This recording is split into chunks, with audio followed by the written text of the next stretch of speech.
네, 일부 이지훈 변호사님 모시고 결혼을 잘하는 방법. 저는 굉장히 좀 세속적인 얘기를 기대를 많이 했는데 맞다라는 느낌이 드네요. 그러니까 저도 이제 뭐 결혼하고 결혼 생활한 지가 거의 88년, 한 30 몇 년 된대요. 그러다 보니 이런저런 그 원칙들에 대한 생각들이 맞다, 그랬구나, 그렇겠구나라는 생각이 많이 드네요. 그래서 여러분들에게 좀 도움이 됐으면 좋겠다 하는 생각이 듭니다. 상대를 바라보고 상대를 좀 더 내려다보고 그 마음속까지 헤아리려 보는, 그게 이제 상대뿐만 아니라 나에게도 적용해서 정말 내가 이 결혼을 해서 행복할 수 있을지에 대한 생각들을 한번 해봤으면 좋겠다. 살면서 지금 또 문제가 있으면 다른 앞서 얘기했던 4가지 방법으로 한번 문제를 적극적으로 해결해보는 그런 것도 필요하겠다는 생각이 드네요. 2부는 피부에 대한 모든 것, 피부에 대한 얘기를 좀 하겠습니다. 요즘 날씨가 너무 덥죠. 그래서 햇볕에 의한 피부 손상이 굉장히 심하게 이제 일어나고 있습니다. 그래서 햇볕이 우리 피부에 미치는 급성 반응과 만성적인 반응, 이런 것에 대한 얘기를 해보겠습니다. 일광화상과 자외선 차단에 대한 얘기를 말씀드리겠습니다. 지금 이 상태에 많으시죠? 이번 주까지가 아마 휴가의 피크일 것 같은데, 8월 15일 광복절까지는 날씨가 덥다니까 다음 주까지가 아마 휴가의 피크가 될 것 같습니다.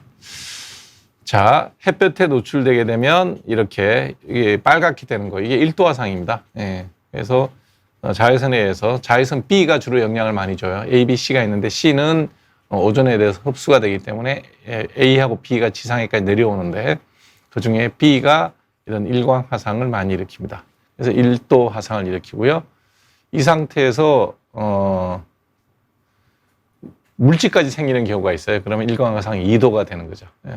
일광 화상은 1도, 좀 드물게 2도까지 있고요. 대개 한 일주일에서 열흘 정도 지나면 이렇게 화상 입었던 자국들이 전부 허물로 변해서 떨어지고 이렇게 되죠. 이것도 이제 못 견디고 일찍 벗기는 분들이 있어요.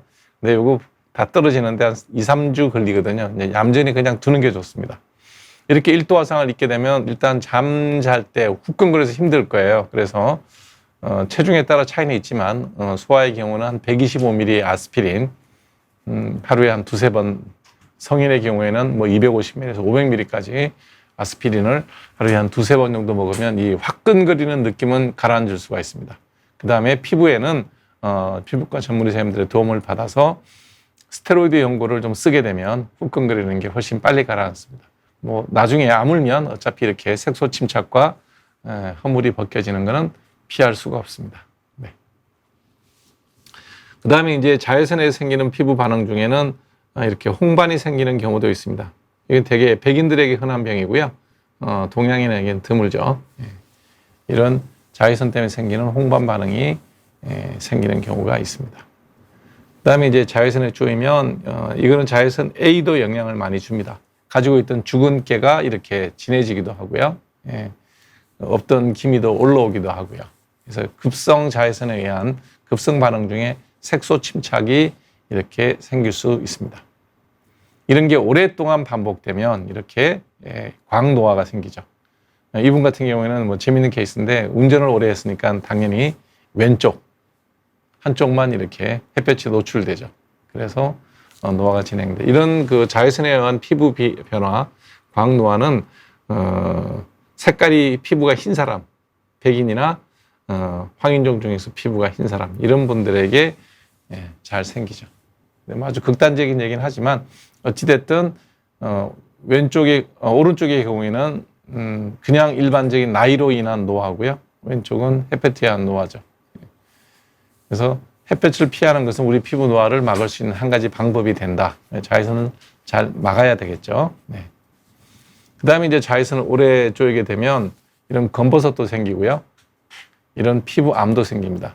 자세히 보시면 아시겠지만 이 주변에 있는 이건 피부암이 아니고 검버섯이에요. 검버섯인데 그 안쪽 부위에서 이런 이런 모양이면 대개는 이제 그 상피세포암 혹은 기저세포암이 이런 모양으로 기존에 있던 검버섯 안쪽에서 출혈을 동반한 이런 가피가 형성이 되면 암으로 변하고 있다는 것을 볼 수가 있습니다. 이건 그냥 일반적인 검버섯입니다.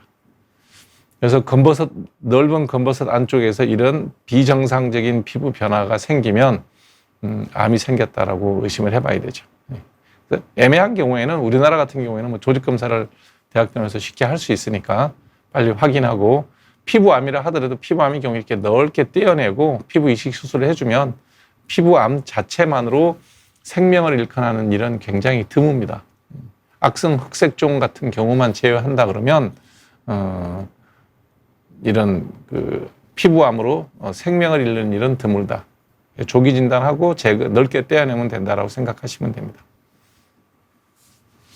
그 다음에 이제 이런 그 자외선으로 해서 피부 손상, 일광화상이든, 다른 광발진이든, 아니면 광노화든 이런 것을 막기 위해서 제일 중요한 거는 저는 양산 꼭 쓰라 그래요.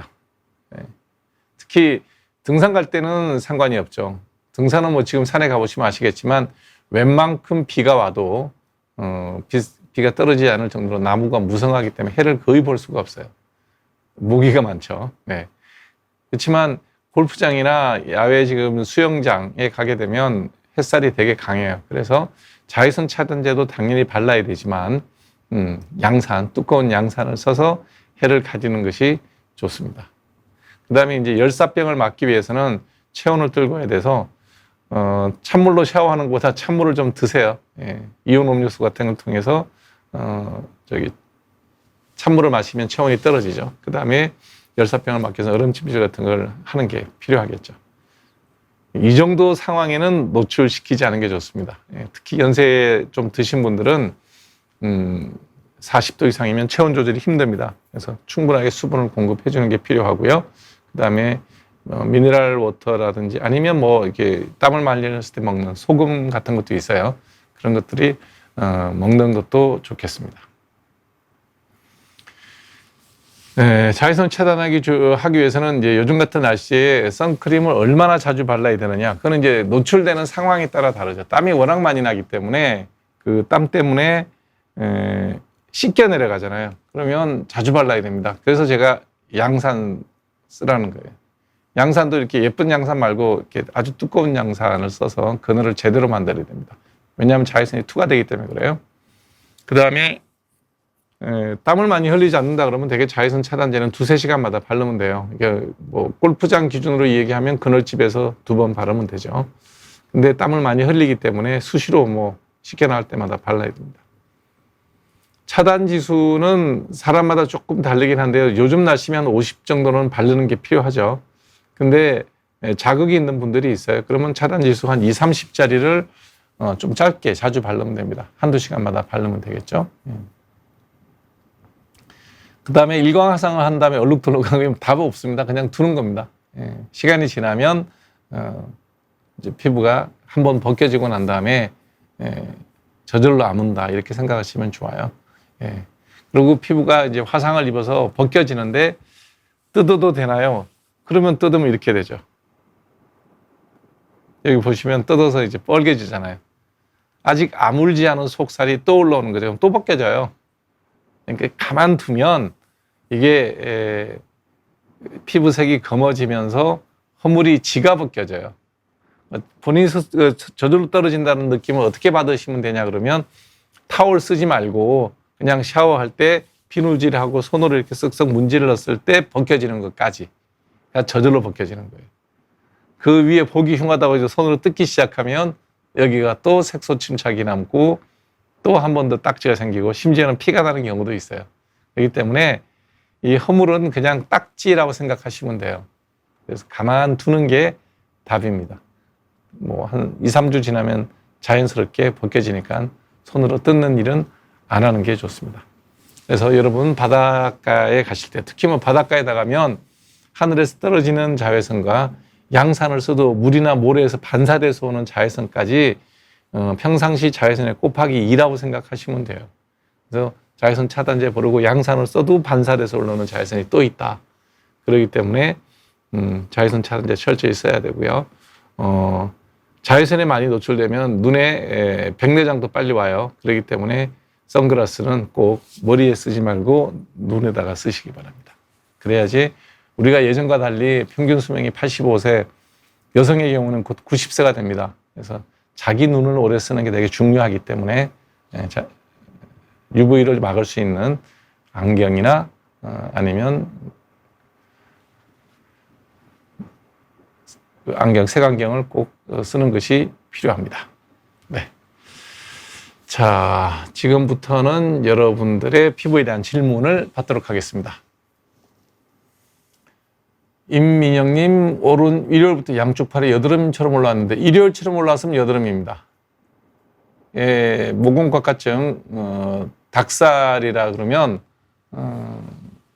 일요일부터 올라오지를 않죠. 이건 아주 어릴 때부터 유전자로 올라오는 거기 때문에 양쪽 팔에 생겼으면 여드름입니다. 여드름은 주로 이 여성들의 브레이지어 라인 위에서 팔, 가슴, 등 다 생길 수 있어요. 그래서 약 먹고 약 바르셔야 됩니다. 집에 있는 거 에스로반 발랐나 여드름 안 좋아집니다. 2일 만에 좋아지진 않고 한 달 이상 약 먹고 약 발라야 됩니다. 김영애님, 50살의 직장인입니다. 골프 몇 번 갔더니 기미가 까맣게 생겼다. 그 전에 기미가 있었을 거예요. 없던 기미가 골프 치면서 50살에 처음 생기지는 않고요. 원래 기미는 유전적이기 때문에 기미가 있던 사람이 이제 햇볕을 보지 않아서 별로 기미가 진해지지 않았다가 햇살을 보면서 이제 올라왔죠. 약 바르시면 돼요. 피부과 쌤 찾아보게 되면 멜라논 크림 아마 처방해 드릴 거예요. 멜라논 크림 발라주시면 좋아집니다. 네. 정성수님, 백옥 주사 맞는 거 괜찮은 건지 효과는 어떤지 피부과에서 추천하길래 저는 안 해봐서 솔직하게 얘기하면 저는 안 해봐서 모르겠습니다. 해보질 않아서. 그리고 그 주사의 성분도 여러 가지 얘기를 하던데 그 주사 맞는다고 해서 글쎄요, 피부가 희어질지는 잘 모르겠어요. 괜찮은 건지 성분들은 다 인체에 사용할 수 있는 물건들이니까 괜찮죠. 이제 중요한 거는 비용 대비 효과예요. 비용 대비. 내가 얼마의 돈을 들였는데 어떤 결과를 얻을 건지에 대한 거는 신중하게 생각해보고 하시기 바랍니다. 저런 주사들이 되게 많아요. 그걸 사용을 해서 얼마나 피부가 맑아질지에 대한 생각은 저는 임상 경험이 없어서 잘 모르겠습니다. 저보고 맞으라 그러면 저는 안 맞습니다. 네. 절친 중에 피부가 좋은데 흑설탕에 꿀 섞은 것, 흑설탕에 술을 섞은 것, 플레인 요구르트에서 번갈아 바르면서 얇게 펴 바르고 세안을 합니다. 그게 좋은지. 흑설탕에 꿀을 섞어서 물을 타서 마시는 게 좋을 것 같고요. 흑설탕에 술을 섞어서 한 잔 칵테일처럼 마시면 좋겠네요. 얼굴에 저거 음식 갖고 장난하면 벌 받죠. 그럴 필요 없습니다. 그런다고 해서 달아지고 크게 없고요. 여름철에 팔에 등에 생기는 여드름 약 먹고 약 바르시면 돼요. 팔에 닭살은 바르는 약이 있어요. 시술로 좋아질 수 있는 건 하나도 없습니다. 등에 여드름 생기는 원인 유전이에요. 약 먹고 약 바르셔야 되고요. 팔에 닭살 생기는 거 유전이에요. 약 바르면 조금 호전되긴 하나 없어지지는 않습니다. 여러분들이 저런 거에 어떤 시술이 좋을 거냐고 물어보는데 많은 돈을 들인다고 좋아지는 게 아니고 약을 먹고 발라야 됩니다. 손자가 둘이죠. 네, 아직은 둘입니다. 그 다음에 비립종 집에서 없애는 방법은 없고요. 그냥 갖고 살아도 아무 상관없습니다. 아무 상관없는데 꼭 없애려면 병원에 오셔가지고 레이저로 비립종인데 태워서 없애버리면 돼요. 몸통과 팔에 붉은색 점들인데 그냥 붉은색 점이에요. 위험한 거 전혀 아니고요. 나쁜 걸로 변할 가능성은 제로입니다. 그냥 노화로 생기는 거니까 그냥 갖고 살아도 되고 미용적으로 보기 흉하시면 레이저로 수술을 하게 되는데 흉터가 좀 남습니다. 네. 미보님 3년간 유방 주변에 검은색 점이 생겼다. 아마 금버섯일 거예요. 예, 꽤 많아요. 저런 경우에. 예, 그래서 금은점이라 그러는데 검버섯일 가능성이 많은데 일단 다른 몇 가지 감별해야 될 질환이 있으니까 한 개 정도는 띄어서 대학병원에서 조직검사 해보는 게 좋습니다. 독립피부과에 가시면 진료를서 써주고 조직검사 한 번은 받아보세요라고 그럴 거예요. 왜냐하면 아주 드물게 다른 병에 동반되는 경우가 있어요. 그렇기 때문에 그걸 감별을 해야 돼요. 또 48세가 이렇게 검버섯이 많이 생길 수 있는 나이는 또 아니기 때문에 유방 주변에서 그런 게 생기면 한 개 정도는 조직 검사를 해보는 게 필요합니다. 대학병원 가라 그럴 거예요. 지금 사무실 내 에어컨을 많이 틀어서 건조하다 그러면 로션 한번 발라주시면 돼요. 네.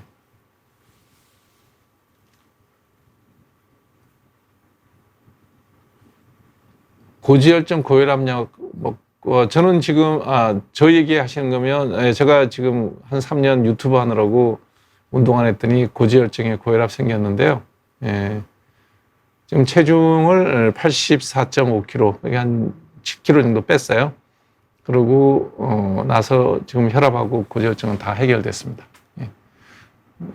저는 제 몸 갖고 뭐, 제대로 게으르면 어떤 일이 생기는지, 이 나이에 운동하지 않으면 어떤 일이 생기는지를 몸소 경험했습니다. 3년 정도를 하던 운동을 거의 못했거든요. 예. 제 개인 유튜브 하느라고. 자료 찾고, 그러니까 하루 종일 앉아서 환자 보고, 시간 나면 유튜브 준비하고, 그랬더니, 혈압이 180에 110, 그 다음에 콜레스테롤 수치가 엄청나게 올라갔더라고요. 이제는 약은 다 끊고 정상으로 유지하고 있습니다. 예. 체중을 정상으로 유지하고 하루에 1시간 운동하는 거는 늘 얘기했는데 제가 3년 게으름 피웠더니 병이 생기더라고요. 여러분도 꼭 정상 체중 유지하시기 바랍니다. 피서중이 많이 탔다고요? 화상 입지 않았으면 그냥 그건 기다리면 돼요. 네. 화상만 입지 않았다면. 네.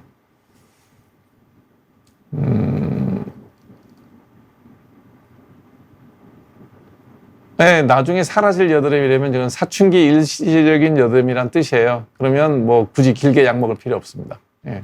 심할 때는 약 독시사이클린 한 달 정도 먹고요. 바르는 약 쓰시면 됩니다. 예.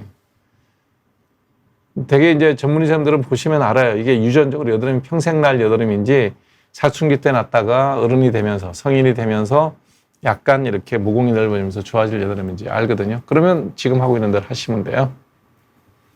비립종이 당뇨의 전조 증상이다. 처음 듣는 얘기입니다. 네.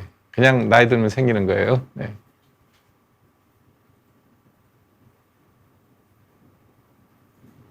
티타늄 플레이트가 피부 트러블 되는 경우는 없습니다. 네.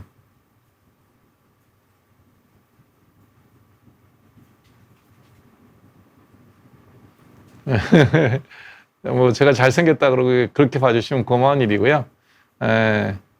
저는 뭐 제 개인적인 문제에 대해서 여러분들이 왜 신체검사 받지 않느냐? 수술 받기 싫기 때문에 그래요. 진단을 하면 사람들은 수술을 하게 되죠. 알고 수술 안 할 수는 없어요. 그러니까 굳이 이제 살아가면서 생기는 어떤 병에 대해서 적극적으로 수술대에 누워서 치료할 거냐 말 거냐. 이제 그러기 때문에 수술대에 눕는 것, 전신 마취를 하는 것에 대한 그런 두려움이 굉장히 많은 사람이에요. 그래서 잘 건강을 유지하긴 하겠지만 수술대에 눕는 그 어떤 검사 같은 걸 해서 수술대에 눕는 것에 대해서는 굉장히 보수적입니다. 그래서 생명이 오가는 질병도 수술하는 것에 대해서 굉장히 보수적인 사람이 미용적인 문제로 수술하는 것에 대해서는 권한하지는 않는 거죠. 그래서 꼭 해야 될 상황이라면 식사가 곤란하든지 제대로 못 씹는 분들이 많아요. 뭐 그런 경우는 모르겠지만 미용적인 문제라면 꼭 해야 되느냐 그런 생각을 하죠. 피곤할 때만 생기는 산은 별거 아닙니다. 없어지는 건 신경 쓸 거 없고요. 계속해서 굵어지거나 검어지면 그거는 피부암, 흑색종의 가능성이 있으니까 저기를 해봐야 돼요. 조직검사 해보셔야 돼요. 고지혈증은 유전적인 요인이 굉장히 많습니다. 유전적인 요인이 되게 많기 때문에 가족력이 있는 경우가 있죠. 그러면 약 먹어야 돼요. 그러면 이제 어느 정도에서 얼마 정도의 약을 먹어야 되느냐, 이거는 이제 저기를 해봐야 되겠죠. 내과사와 상의를 해봐야 되겠죠.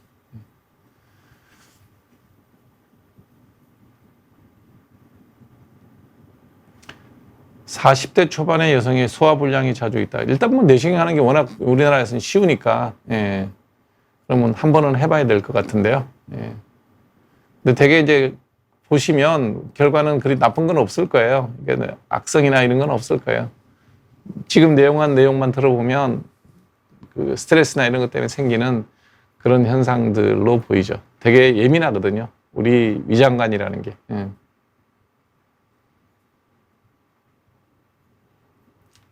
팔에 여드름 나는 거 약 계속 먹어야 돼요. 먹고 발라야 돼요. 예. 바르는 약 꼭 쓰세요. 크리오신을 바르든 뭐 약을 발라야 됩니다. 5월부터 약을 먹고 있다 그러면 저기를 가보세요. 주치의쌤하고 한번 다시 상의를 해보셔요. 5월부터 약을 먹고 있는데도 계속해서 여드름 난다면, 예. 약을 바꾸거나 뭐 바르는 약 처방을 다시 하셔야 될 거예요.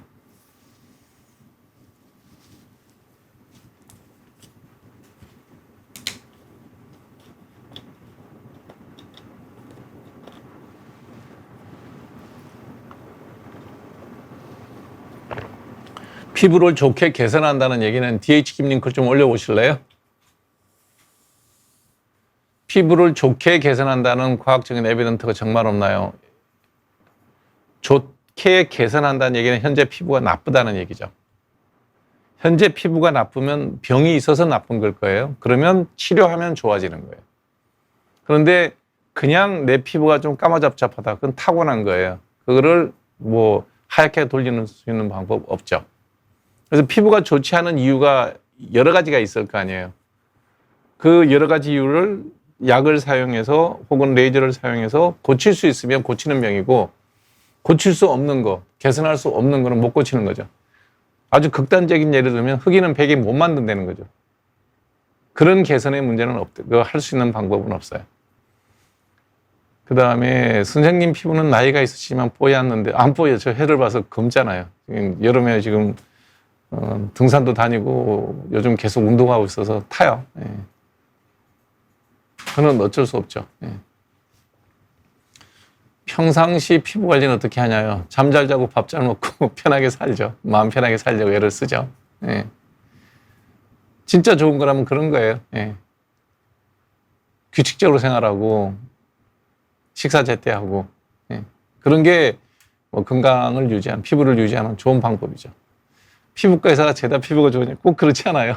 여드름 흉터 있는 사람도 많고, 유전적인 탈모, 대머리를 갖고 있는 분들도 많고, 그래서 다 좋은 건 아니에요. 그렇게 뭐 보신 분도 있겠지만 그렇지는 않다는 거죠. 그래서 피부가 안 좋은 이유, 병이 있는 이유, 그 병을 고치면 피부가 나아지죠. 여드름 환자 약 먹고 약 바르면 좋아지죠. 전 대머리 있는데 약 먹어서 대머리 유지하고 있잖아요. 예. 그런 식으로 치료하는 거예요. 네.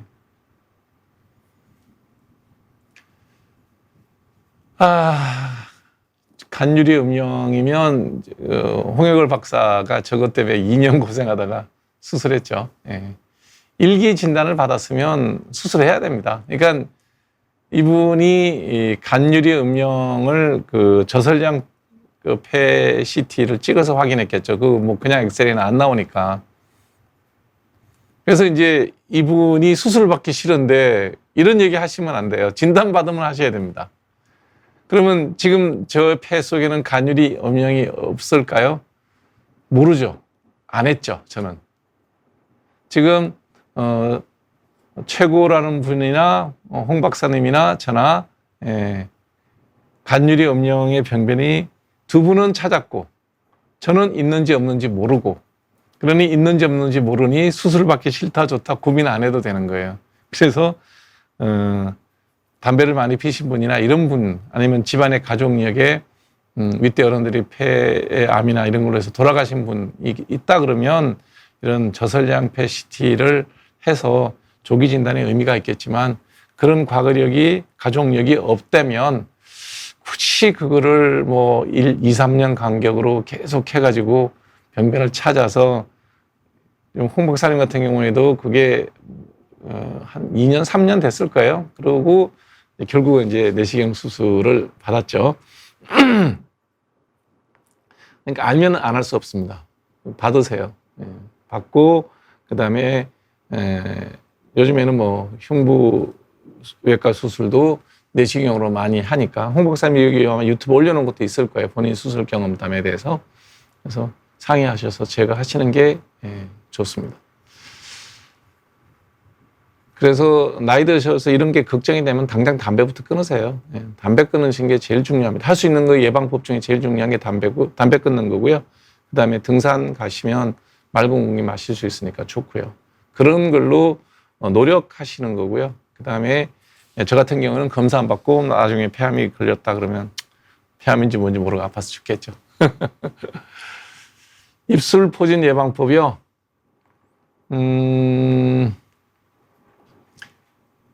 이게 이제 입술 포진이라는 게 헤르페스 심플렉스라는 거거든요. 헤르페스 심플렉스는 한번 내 몸에 들어오면 죽을 때까지 내 몸 속에 이 척추에 따라서 척추의 옆에 있는 갱그리온이라고 하는 신경철에 그대로 잠복합니다. 그러니까 사라지지 않습니다. 내 삶과 내 몸에 들어오는 헤르페스는 같은 날 생을 마감하는 겁니다. 자, 내 몸에 들어와 있어요. 한국 사람의 경우에는 되게 할머니나 어머니들 옛날에 큰 숟가락으로 이렇게 그 이유식 먹일 때 호 해가지고 입에서 혀를 대보고 뜨겁지 않으면 손주 입에다 넣었단 말이에요. 그때 다 옮았어요. 그래서 한국 사람들은 헤르페스가 다 숟가락으로 옮기 때문에 다 입꼬리에 다. 왜냐면 애기 입보다 어른들의 숟가락이 크기 때문에 다 여기가 닿죠. 여기 다 옮았던 이유가 우리나라 사람들은 다 입술가에 생기는 이유가 그 처음 전염 경로가 숟가락 때문이라서 그래요. 그래서 이게 들어오면 어떻게 되느냐. 그냥 그 여기서 들어온 헤르페스 심플렉스 Q는 요 뒤로 타고 가서 척추 옆에 신경절에 그대로 잠복합니다. 언제 기어 나오느냐? 내 몸이 약해질 때. 그러니까 예방법이라는 게 뭐냐면 내 몸이 건강하면 된다는 거예요. 내 몸이 건강하지 않으면 그때마다 기어 나와요. 그래서 몸이 약해질 때마다 기어 나오는 거기 때문에 자기 몸의 건강을 잘 유지를 해야 돼요. 건강하게 사는 법 늘 얘기하죠. 10시, 11시에 자고 7시간, 8시간 자고 새끼 식사 제때하고 하루에 1시간 운동하고 스트레스 받지 않게 욕심을 내려놔라. 이게 건강한 방법입니다. 지금 4가지 얘기했는데 그게 전부 다예요. 그거 안 하면 그때마다 재발할 거예요. 다른 방법 없습니다. 백반증이죠. 백반증 치료는 어떻게 하냐면 백반증은 그 자가 면역 피부 질환이에요. 내 몸속에 나의 멜라닌 세포를 공격하는 자가 항체가 생긴 거예요. 그래서 이 자가 항체를 치료해주고 그 다음에 그게 자가 항체에서 파괴된 멜라닌 세포를 다시 리액티베이션, 활성화시켜서 색깔을 돌아오게 하는 겁니다. 그래서 항체를 없애기 위해서는 먹는 약과 바르는 약을 6개월 이상 사용하게 될 거예요. 그 다음에 사라진 아니면 위축된 멜라닌 세포를 되살리기 위해서 광선 치료와 레이저 치료를 하게 됩니다. 이런 노력을 다해도 사라지지 않고 백반증이 남아있는 부위에는 피부 이식 수술까지 할 수 있습니다. 이 5가지가 백반증을 치료하는 큰 방법입니다. 그래서 이 백반증 치료 굉장히 많이 하는 데가 신촌 세브란스 병원이고요. 대학병원, 강북에는.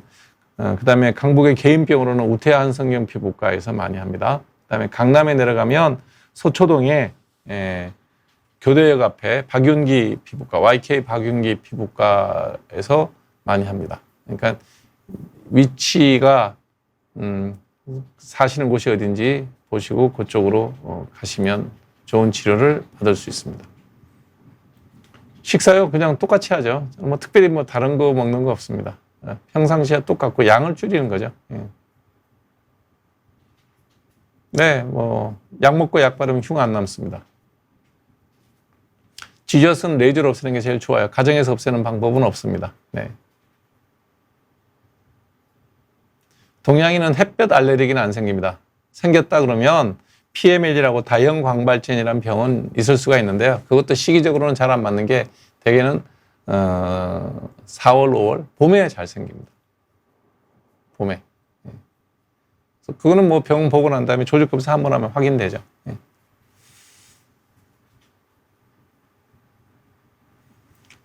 턱 수술 받고 2주 정도 지나서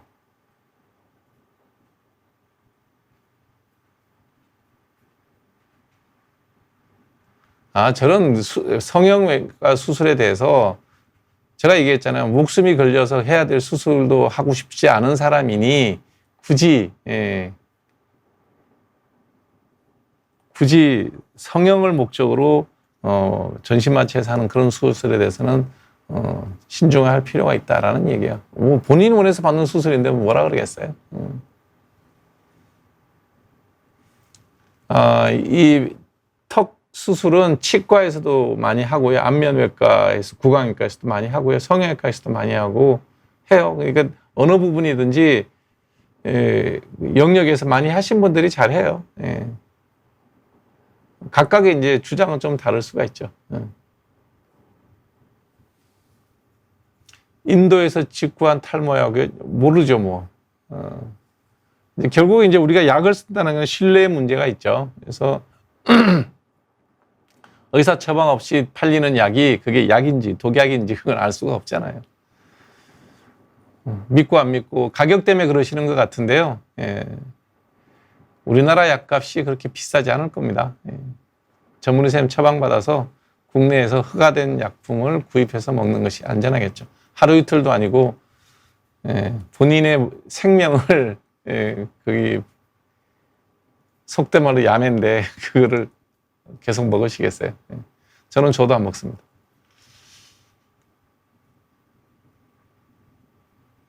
그렇죠. 전조증 통증, 맞아요. 그럴 수 있어요. 근데 아마 아프면 짐작은 할 거예요, 제가. 어딘가에 아프면 짐작은 하겠죠. 한 번은 그래도 뭐 검사를 하지 않을까? 통증이 있으면 검사는 하겠죠. 그러고 난 다음에 수술에 대해서는 이미 어떤 뭐 암이나 이런 걸로 해서 통증이 생겼다 그러면 수술을 할 단계는 지났죠. 저는 어찌됐든 그런 거에 대해서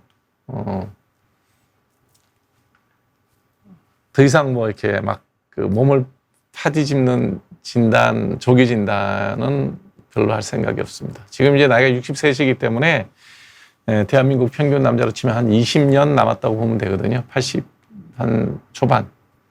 그러면 그 사이에 무슨 일이 있을까? 잘 모르겠지만 나름 그냥 내 몸에 나쁜 일을 안 하고 살려는 노력은 하고 건강관리를 위한 여러 가지 알려져 있는 기본적인 상식들에 맞는 노력은 하고 살겠지만 수술이나 이런 거에 대해서는 저는 좀 저 몸에 대해서는 안 하고 싶다. 여러분들이 조기 진단을 하고 열심히 치료받는 것을 대해서 그걸 부정적으로 얘기하는 게 아니에요. 검사를 하면 알게 되고 알면 조기에 수술하게 되고 그래서 더 건강하게 오래 살 수 있으면 좋은 일이죠. 그러나 여러 가지 이제 불편하고 마음 불안하고 그 시간들이 길게 남지 않은 내 생을 외려 더 피폐하게 만들 수도 있다는 게 제 생각이에요. 저는 그렇게 안 해요. 저도 여기저기 뭐 아픈 데도 많고 다 이제 여러 가지 문제가 있어요. 근데 그냥 그러려니 하고 살아요.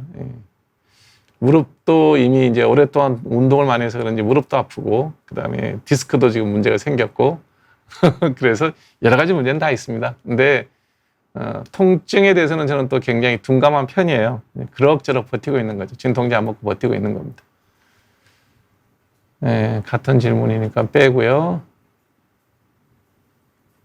그 다음에, 땀띠는 식히고 말리면 됩니다. 약 필요 없습니다. 약이 필요 없다고요. 땀띠는 비누질해서 깨끗이 씻고 선풍기 앞에서 잘 말리면 땀띠는 저절로 없어집니다. 그럴 필요 없고요. 그 다음에 감기 걸리면 그냥 두십시오. 감기는 일주일이면 약 먹으면 일주일에 낫고요. 약 안 먹으면 7일 고생합니다. 아주 열이 많이 나지 않는 한 뭐 그냥 두시면 돼요. 이런 얘기하면 의사가 왜 그러냐 그러는데 저도 뭐 감기 걸리면 약을 거의 안 먹어요. 그냥 아스피린 먹을 때도 있고 뭐 안 먹고 견딜 수 있으면 견딥니다. 왜냐하면 약 먹으면 일주일, 약 안 먹으면 7일 고생하는 게 감기거든요. 다만 이제 검사를 한번 받아봐야 되겠죠. 뭐 독감인지 아니면 코로나인지 그러면 이제 먹는 약이 이제 항바이러스가 있으니까 먹을 수도 있죠. PD정을 왜 한 달을 먹나요? 무슨 병이 있어 그 스테로이드를 한 달을 왜 먹어요?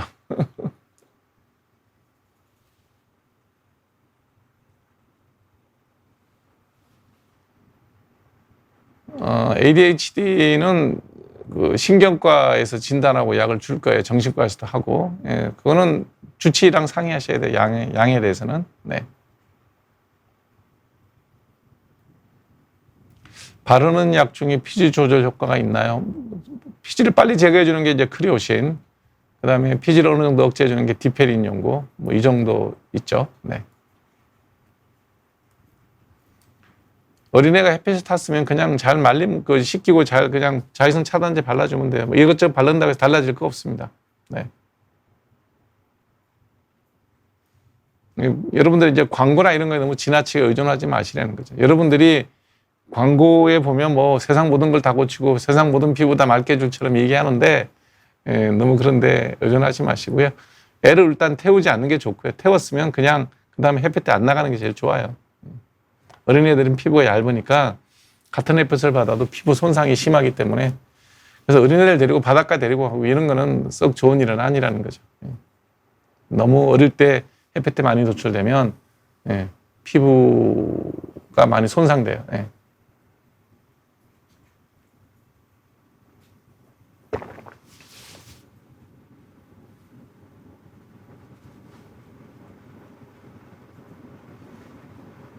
저는 뭐 운동을 많이 해서 무릎이 아픈 사람이에요. 적게 먹고 살 빼야죠. 방법이 없습니다. 그러니까 나이가 들어서 운동을 안 하니까 갖고 있던 근육이 금방 지방으로 바뀌더라고요.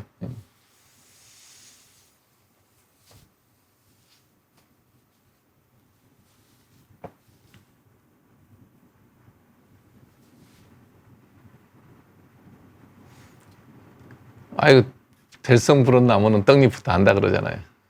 학생 때부터 달라요. 공부 열심히 하고, 책 많이 보고, 실험실술 열심히 하고. 될성 부른 나무는 떡잎부터 알아본다고 다 달라요. 근데 교수님들 입장에서는 늘 학생을 가르치고 레지던트를 가르치니까 금방 알죠. 그래서 제일 좋은 똑똑한 친구를 자기 후계자로 되게는 자리를 넘겨주죠.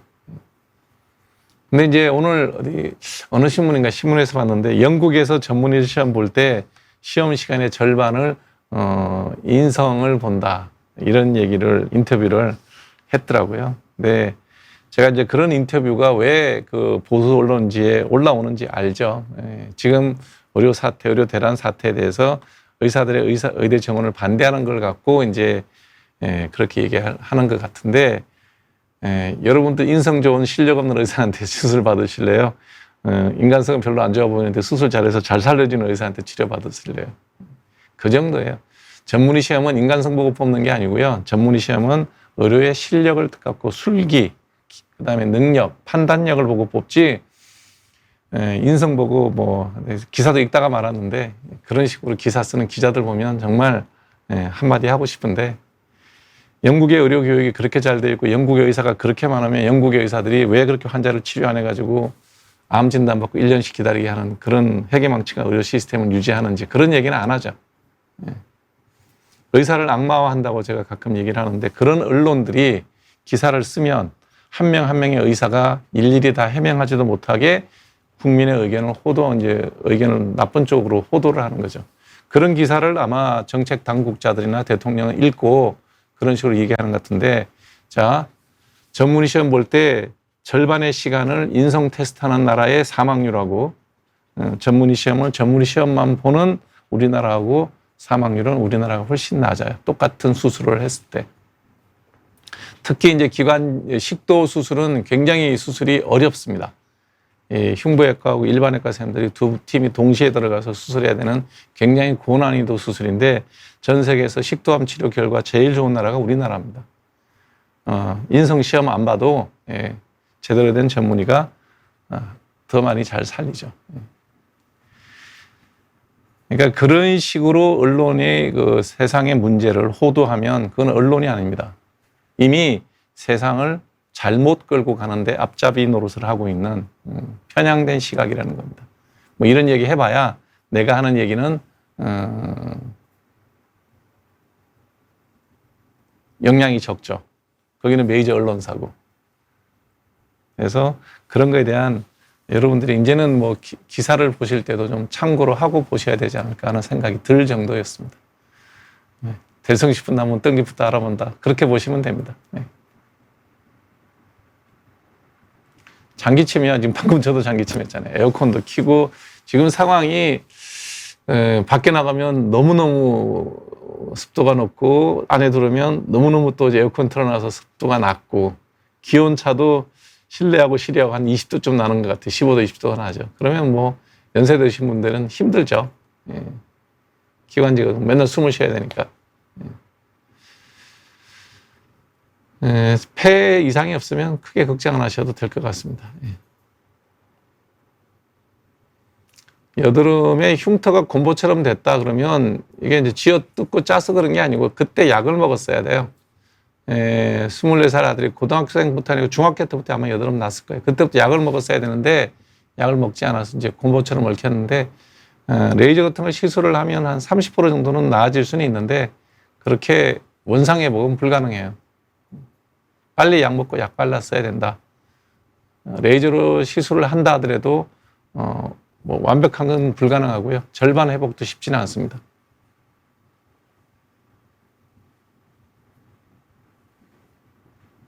알레르기 검사를 했는데 이상이 없다고요? 가려움증에서 우리가 이제 대학병원을 가시면 소양증에 대한 검사를 하는데 항목이 되게 많아요. 알레르기 검사는 그 중에 하나일 뿐이고요. 다른 원인도 되게 많아요.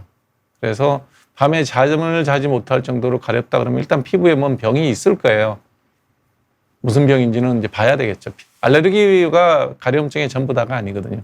실제로 이렇게 잠 못 자고 가렵다 그러면 아토피 피부염일 가능성이 제일 많은데 외래에서 볼 때는 그러니까 알레르기 검사라는 건 의미가 없죠. 아토피 피부염이라면 아토피 치료하면 되고요. 밤엔 잠 못 잘 정도로 가려운 피부병은 아토피밖에 없어요. 그래서 대학병원 가셔갖고 아토피 검사를 해보시고 거기서 검사 결과에 맞춰서 약을 먹고 바르시면 됩니다.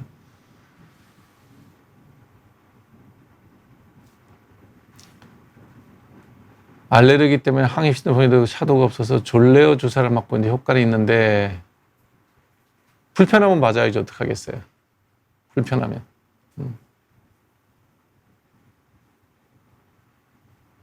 무슨 알레르기인지 모르겠지만 네.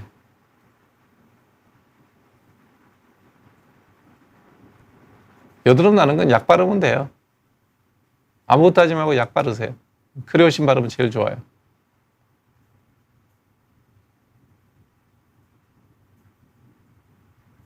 무좀이 6년 차라고요. 무좀 물 6년 시끄러워요. 하루에 2번 약 바르면 6개월에서 9개월. 아주 가야 1년이면 다 낫는데. 약 먹을 필요 없어요. 바르면 돼요. 주사 피부염은 호르몬의 영향보다는 유전적인 요인이 되게 커요. 약 먹고 약 바르셔야 돼요. 음식과 여드름은 상관이 없습니다.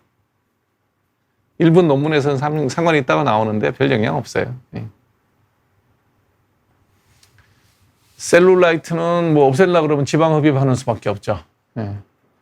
여드름은 약 먹고 약 바르면 돼요. 레이저 하는 거는 뭐 큰 도움 되지 않아요. 약 먹고 약 바르시면 돼요. 부모 중에 한 명이 아토피면 몇 퍼센트 유전, 30%쯤 돼요. 30%? 논문에 따른 45% 정도 나와요.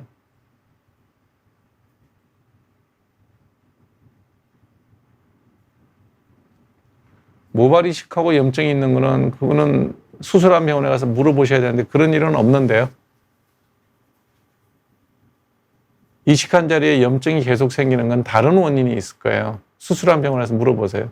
수술 후에 생기는 염증이라면 길어봐야 뭐 일주일, 아주 길게 가야 한 달이죠. 그 이상 가지는 않아요.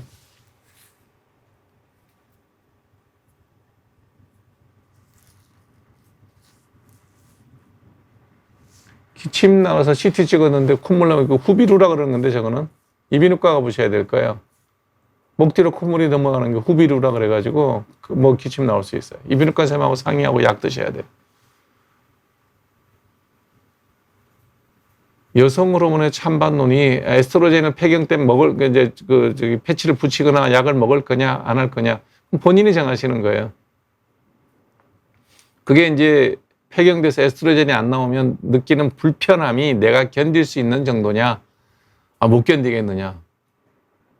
견디느냐 못 견디느냐는 본인의 문제죠. 그러니까 못 견디겠으면 약 먹는 거고 약 먹어서 편안한 게 너무 좋다 그러면 먹는 거고 거기에 따라서 생기는 뭐 여러 가지 부작용들, 예를 들면 자궁 내막증이라든지 유방암 발생 리스크가 높다 낮다 논란이 있는 거라든지 이런 것들에 대한 문제들은 그거는 또 이제 감수해야 될 문제죠. 용량이나 이런 걸 조절해서 하는 거는 그거는 이제 산부인과 선생님하고 상의해서 하시면 되고요.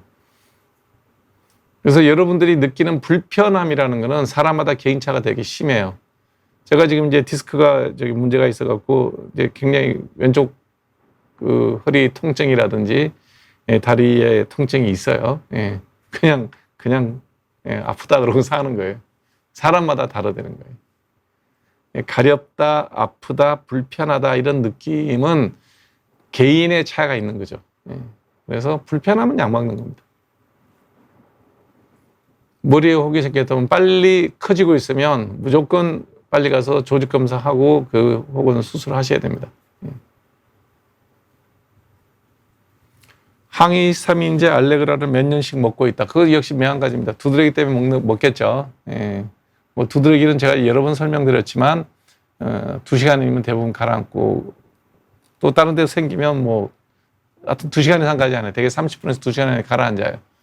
약을 먹을 거냐 말 거냐 2시간을 기다릴 거냐 말 거냐의 문제라고 생각하시면 돼요. 그는 이제 본인이 정하는 거죠.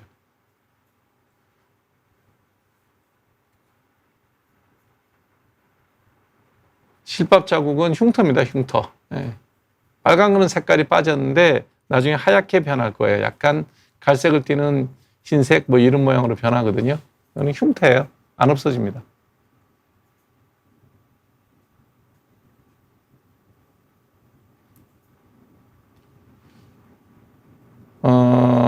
수술 방법은 늘 이제 술기가 발달이 되죠. 발전이 되죠. 근데 이제 그 발전된 방식이 반드시 좋으냐? 는 거는 사람마다 또 달라요.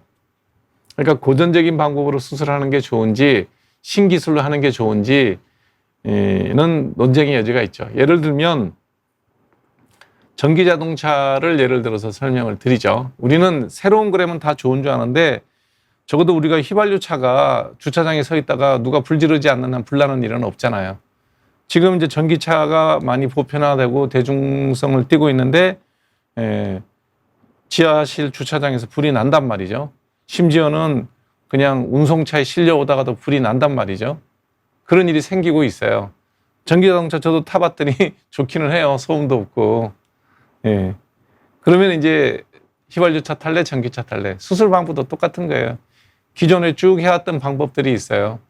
근데 이제 그게 기존 수술법보다 이게 좀 더 낫다 그러는데 그게 나은 사람도 있고 안 나은 사람도 있다는 거죠. 뭐 알 수가 없는 거죠. 어떤 걸 선택할 거냐?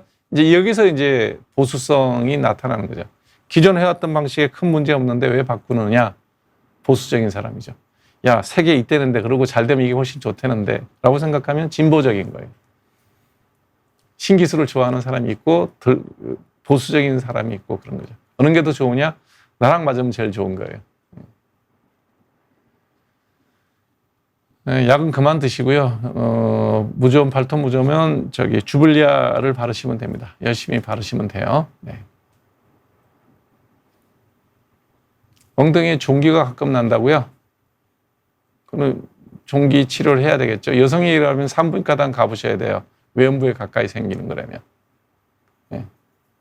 손등에서 여드름 나는 일은 없습니다.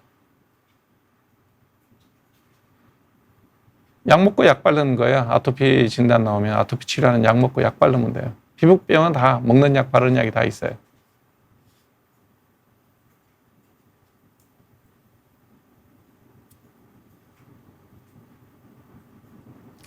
켈로이드 방지 주사는 없고요. 켈로이드가 생겼을 때 주사를 놓겠죠.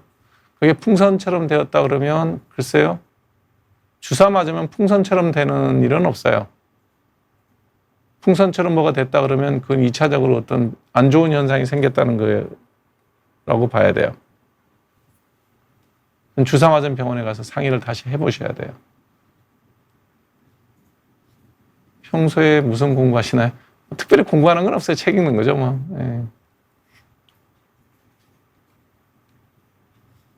이제 책도 잘 안 읽혀요. 눈이 이제 불편해서. 예전같이 빨리 책 못 읽어요. 예. 주로 읽는 책은 뭐 인문학들 책들이죠. 역사, 물리, 수학, 정치 뭐 이런 거죠. 예. 요즘에는 같이 방송하시는 최윤혁 교수님이랑 북유럽의 정치사를 공부를 좀 하고 있습니다. 스웨덴의 정치사를 보면서 우리나라가 그렇게 뭐 썩 현재 상황이 나쁘진 않구나. 우리도 좋아질 수 있겠구나. 현재 여러분들 뭐 정치하는 상황들을 보면 한심하실 거예요. 특히 제 나이 또래 되신 분들이라면 현재 정치 상황을 보면 정치가 되게 안 좋다라고 생각하는데 스웨덴의 근대 100년 정치사를 공부를 해봤더니 우리보다 더 했더라고요. 그러니까 올림픽에서 대한체육회에서 5개 정도 금메달을 생각하고 있다는데 우리 젊은 선수들은 웃기는 소리 하지 마라. 벌써 11개 땄잖아요. 이게 무슨 얘기냐면 각자가 자기 일을 잘하는 이런 민족, 이런 나라에서는 국가가 쓰잘데기 없는 일만 안 하면 외려 더 잘 될 수도 있다라는 생각을 하게끔 지금 선수들이 잘하고 있잖아요. 예전같이 뭐 올림픽을 뭐 그냥 정권의 홍보수단으로 삼기 위해서 막 했을 때보다 올림픽에 나갔나? 몬트리올 올림픽 이후에 최소 규모의 선수인단이 출전했죠. 구기 종목은 싹 다 떨어지고 여자 핸드볼 하나 본선 진출했죠. 그럼에도 불구하고 각자가 자기가 하고 있는 종목에서 최선을 다해서 금메달을 따고 은메달도 따고 지금 아마 메달 수는 우리나라가 역대 최대를 얻게 될 가능성이 높아 보여요. 금메달도 거의 11개면 우리가 제일 많이 받았을 때가 12개 정도 땄던 걸로 기억하는데 그 이상의 효과를 얻을 수도 있지 않을까. 이게 뭐 심지어는 금메달 따고 난 다음에도 그동안에 자기가 협회로부터 받았던 부당한 대우를 선수를 대표해서 어려운 얘기도 할 줄 아는 우리가 스웨덴보다 더 잘 될 수도 있겠다라는 생각을 들게 하는 요즘 읽은 책 중에 스웨덴 파라독스라는 책을 읽고 있는데 그런 생각이 들더라고요. 그래서 정말 우리 대한민국은 위대한 나라고 그 위대한 나라에 살고 있는 우리 국민들 하나하나는 다 역량이 뛰어나다. 다만 이거를 구슬이 서말에도 끼워야 보배인데 구슬을 깨겠다고 바늘 들고 실 들고 다니는 사람들이 수준이 너무 문제 떨어지는 게 문제인데 젊은 사람들이 보다 더 정치에 관심 받고 많이 참여를 해야 될 거다. 사람 바꿔 못 쓴다는 얘기 있잖아요. 좋은 사람들이 새물에 새로운 물로 들어가야 되겠죠. 그래서 잘하고 있는 우리 국민들이 더 잘할 수 있게끔 해주면 좋지 않을까 이런 생각이 듭니다. 뭐 아토피면 약 먹고 약 바르면 다 낫습니다. 모세혈관 확장증은 여러 번 해야 돼요. 방법이 없어요. 모세혈관 확장증은 계속 반복적으로 하는 수밖에 없습니다. 모세혈관 확장증이라는 진단했다면 V빔 레이저, GV 레이저 하면 다 없어지고 재발은 없습니다. 그러면 주치의세마와 상해버섯에 몇 살쯤 없어지나 대개 한 20대 초중반이면 다 없어집니다. 소양증이 그렇게 심하다 그러면 어차피 대학병원 가셔야 될 거예요. 아토피나 뭐 진단은 뭐 가능하겠지만 궁극적으로 치료는 대학병원 가셔야 될 거예요. 알레르기 접촉성 피부염은 원인 물질을 피하는 수밖에 없어요. 알레르기성 접촉 피부염. 그 원인 물질을 찾아서 절대로 같이 접촉을 하면 안 돼요. 예를 들면 금속 알레르기가 있다. 그 금속을 피해야 되고 접착제 알레르기가 있다. 반창고 쓰면 안 되고 화장품 알레르기가 있다. 화장품 알레르기. 그 원인 화장품을 안 써야 되는 겁니다. 치료는 그게 치료입니다. 공황장애와 미주신경 실신 관련이 있을까요? 저는 전문 분야는 잘 모르겠어요.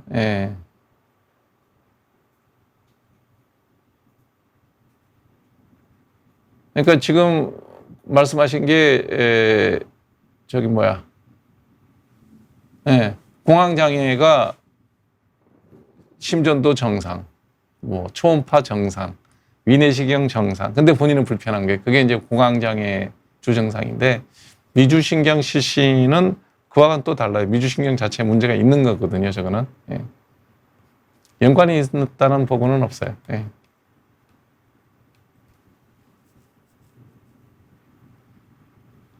여드름 흉터나 실밥 자국은 안 보이게 하는 방법이 없습니다. 방법이 없어요. 방법이 없으니까 그럼 받아들이는 수밖에 없어요. 조금 덜 보이게 하는 정도지 안 보이게 하는 방법은 없어요.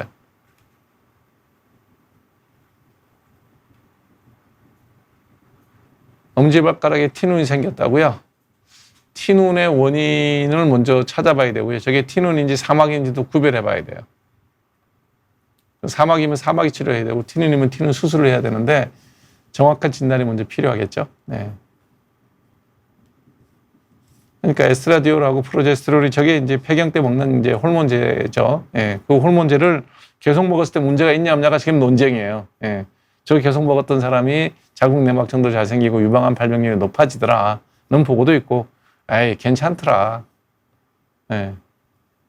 건강에 문제가 있는지 없는지는 본인한테 그 논쟁에 지금 본인이 참여하고 있는 거죠. 그래서 꼭 먹어야 될 만큼 불편하냐 아니면 그 불편함이 참을 수 있느냐 이렇게 생각하시면 되죠. 제가 지금 먹고 있는 대머리약도 먹으면 성욕이 떨어지는 문제는 분명히 있어요. 그래서 나이가 들수록 그 이제 효과가 많이 성욕 억제 효과가 더 심하게 드러나서 50대 이후에서 한 2% 정도에서 부작용이 있어요. 먹을래 말래 라고 선택하는 거지 안전해서 먹는 게 아니에요. 비행기 타고 가다 보면 사고 날 수 있죠. 그럼 안 탈 거예요? 탈래 말래 문제죠. 사고는 리스크는 늘 확률이 있는 겁니다. 50견은 노화 현상이죠. 프로즌 숄더라 해서 어깨 주위에 많은 인대들이나 힘줄들이 노화로 인해서 운동장애가 오는 거죠. 근데 50견도 있고 안에 또 여러 가지 다른 질병들이 많이 있더라고요. 굉장히 정형외과적으로 문제가 많은, 그러니까 복잡한 조직이기 때문에 그냥 어깨 아프다고 다 50견은 아니래요. 그러니까 반드시 정형외과 선생님들의 진단을 받아보는 게 좋겠죠. 지루성 피부염이에요, 이게. 늦게 자고 피곤해서 그래요. 예, 대학병원 가려면 동네 병원에서 진료해서 받아서 가십니다. 후두신경통은 저기를 가보셔야 돼요. 신경과 가보셔야 돼요. 예. 신경과 가셔야 돼요. 예, 엉덩이 오래 앉아있으면 종기 생길 수 있죠.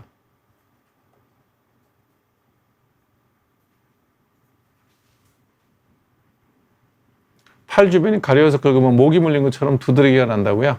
긁으면 생기는 두드러기죠, 뭐. 긁으면. 안 긁으면 돼요.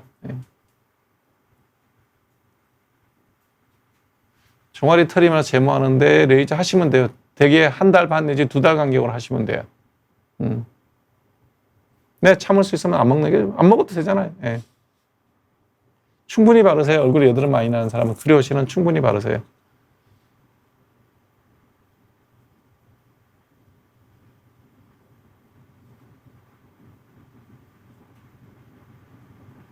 글쎄요, 뭐 정형외과에서 수술할 때 뭘 하든 그거는 그 장비를 잘 쓰는 사람이 제일 좋은 거예요.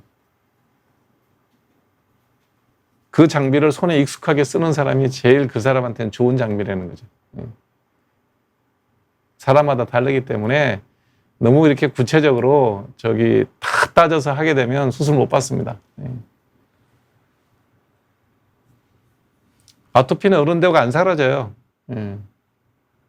체질은 그대로 남는 거고 좀 덜 나타나는 거죠.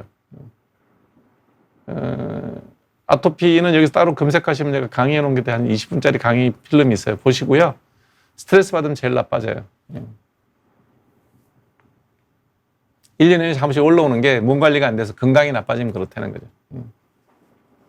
사라지지 않습니다. 평생 갑니다. 그러니까 아토피는 유전병이기 때문에 그대로 평생 가는데 내 몸 컨디션이 좋으면 안 나타나고 내 몸 관리가 안 돼서 내 몸이 힘들면 그때마다 뒤집어진다는 얘기예요.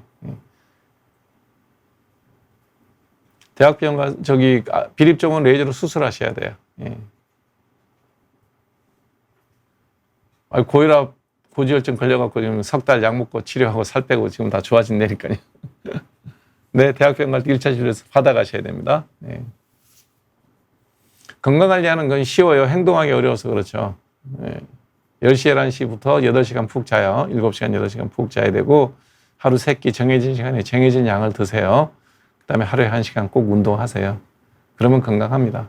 어려운 일은 아니에요. 모르는 얘기도 아니고 다 아는 얘기예요. 행동으로 실천하기는 어렵죠.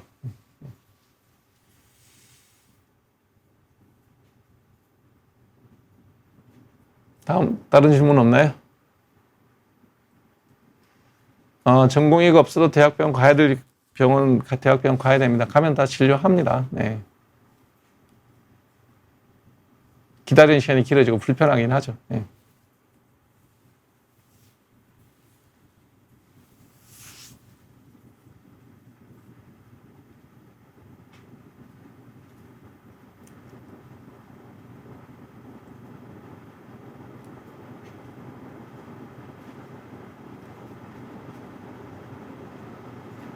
사업이요? 화장품 사업이요? 이 나이에 무슨 사업을 해요? 하던 사업도 그만두고 접어야 될 나이에.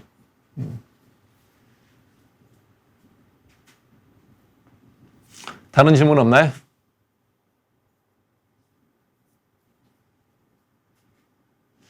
정수리에 냄새 나는 거는 저기예요. 피지가 많아서 그래. 자주 감으세요. 하루에 2번 감으면 됩니다. 네.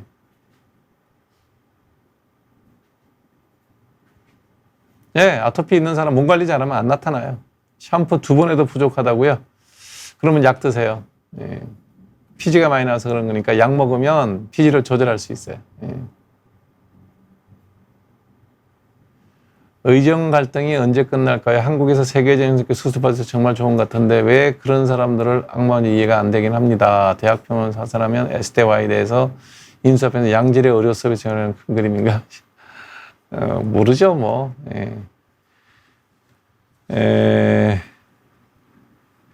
제가 다시 얘기하지만 뭐 가끔 이런 질문이 올릴까 내가 답을 안 할 수가 없는데, 이 의대 2,000명을 늘리겠다고 판단을 한 근거가 전혀 없습니다. 일단 그 판단이 조기용 장관께서 결정하셨다니까 조기용 법무부 장관께서 보건복지부 장관께서 어떤 근거로 그런 판단을 내렸는지 OECD 통계 자료만 봐도 2028년이면 우리가 OECD 평균치를 초과합니다. 지금 OECD 평균이 0.5% 정도가 의사가 매년 증가가 되고 있어요.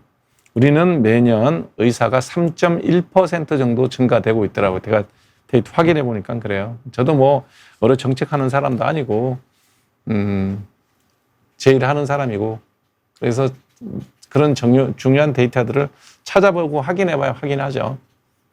그래서 우리가 OECD 평균보다 6배 이상 의사 증가 속도가 빨라요. 그래서 지금은 일본하고 비슷해요. 일본 뭐 미국보다는 조금 적은 것 같고 그 정도 수준이 2몇 명 수준인데 의사가 남아 돌아서 월급쟁이처럼 생활하는 수술하는데 1년씩 걸리는 암 수술 진단받고 1년 뒤에 수술 받는 영국 같은 나라가 3.5명인가 그래요.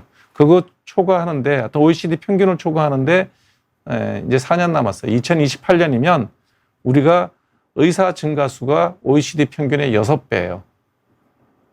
6배.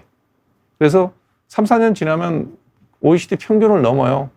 근데 그거를 뭐 2,000명씩 더 뽑아서 어쩌겠다는 건지 조기용 장관의 의견이 궁금하고요.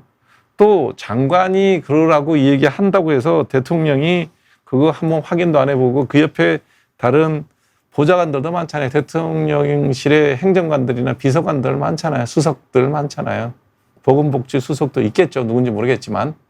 그런 분들이 아유, 대통령님 그럴 필요 없어요. 4년만 지나면 평균 넘어요. 그때 가서 의사수 줄여야 되고 우리가 지금 3,058명씩 졸업하는 것도 너무 많아요. 이런 얘기하는 날이 멀지 않은데 그거를 보고도 안 하고 덜컥 장관 한 명이 얘기한다고 2,000명씩 늘리겠다고 하는 그런 얘기도 들어보면 올림픽 메달 11개 따는 거랑 너무 달라서 참 걱정이 많습니다. 예.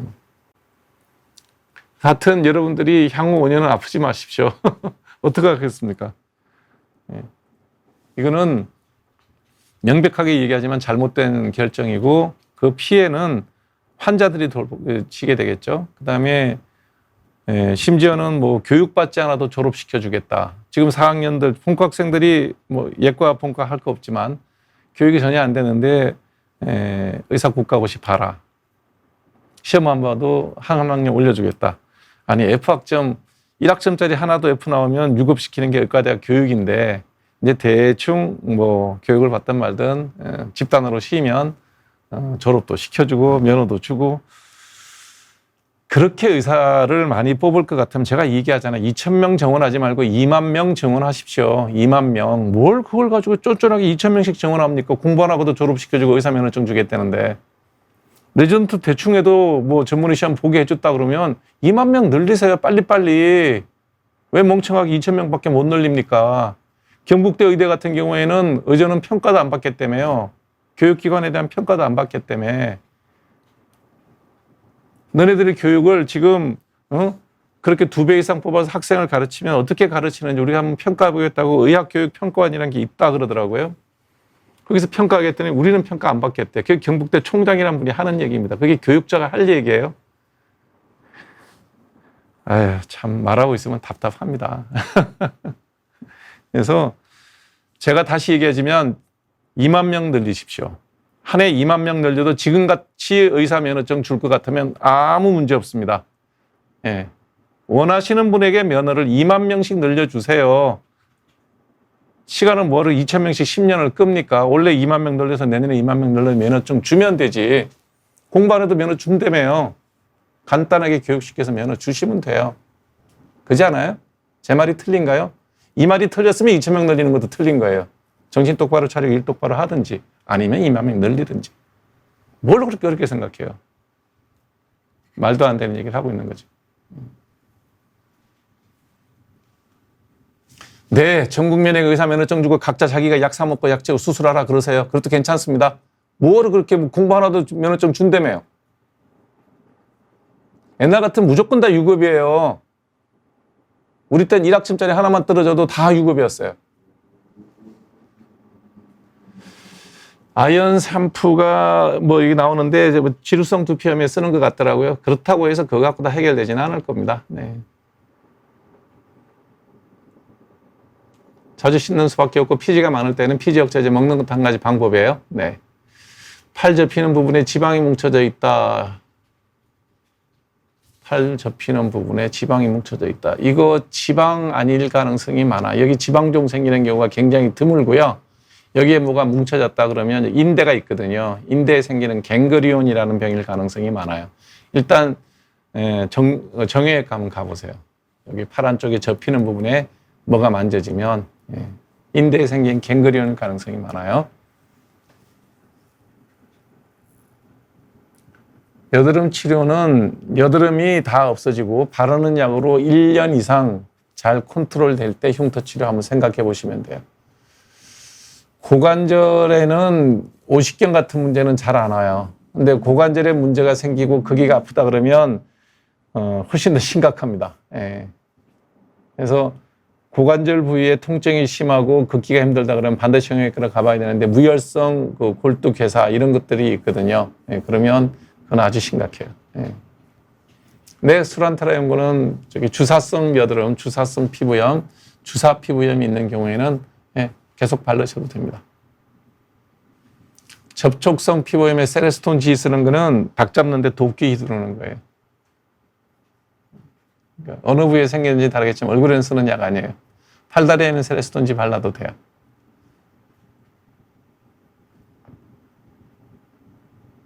그 다음에 또 뭐가 있나?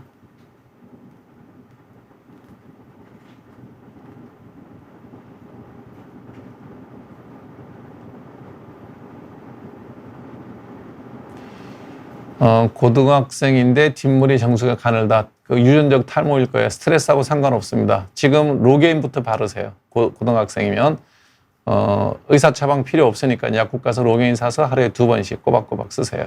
예.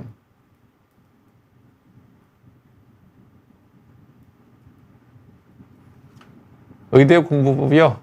그냥 열심히 공부하는 거죠. 일단 수업을 잘 들어야 돼요. 그래서 제가 의대 정원을 그렇게 하면 수업이 부실해질 거니까 그거 많은 양을 공부할 수 없다는 거죠. 일단 공부를 하는데 제일 쉬운 거는 교수님 강의 잘 들어야 돼요. 그러면 일단 공부량을 줄일 수가 있죠. 그 많은 양을 효율적으로 줄일 수 있죠. 그 다음에는 뭐 혼자 집에서 도서관 가서 공부하는 거죠. 수업 잘 들어야 됩니다. 네, 뭐 젓가락 사용하는 게 손가락 감각에 되게 중요하니까. 네, 맞아요. 그리고 수술은 많이 해본 사람이 잘해요. 그래서 위암 수술 한국 사람이 더 잘합니다. 왜냐면 미국 사람들은 위암 수술이 적으니까요. 젓가락과 관련이 있죠. 손을 움직이는 거니까. 포크 쓰는 사람보다 우리 훨씬 더 손을 민감하게 잘 쓰죠. 옛날에 지금은 다 지나간 얘기지만 줄기세포 연구할 때 젓가락 기술 얘기하는 게 다 연관이 있습니다. 어릴 때부터 우리가 그런 쇠젓가락 갖고 콩을 들고 밥알을 들 수 있는 사람이 없죠. 일본이나 중국만 해도 나무젓가락 쓰잖아요. 류마티스 관절염이요? 골수염?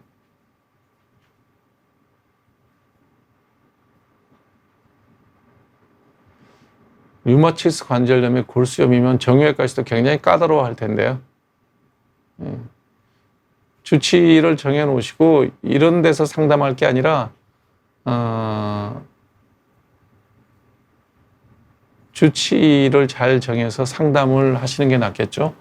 골수염이 자꾸 반복된다 그러면 수술적인 방법으로 해야 될 텐데 피부에서만 할 게 아니라 오스테오마일라이티스면 뼈 속에 있는 골수도 긁어내는 수술까지도 해야 될 텐데요. 대학병원 정형외과 가셔야 될 거예요. 류마티스 관절염하고는 상관은 없어요.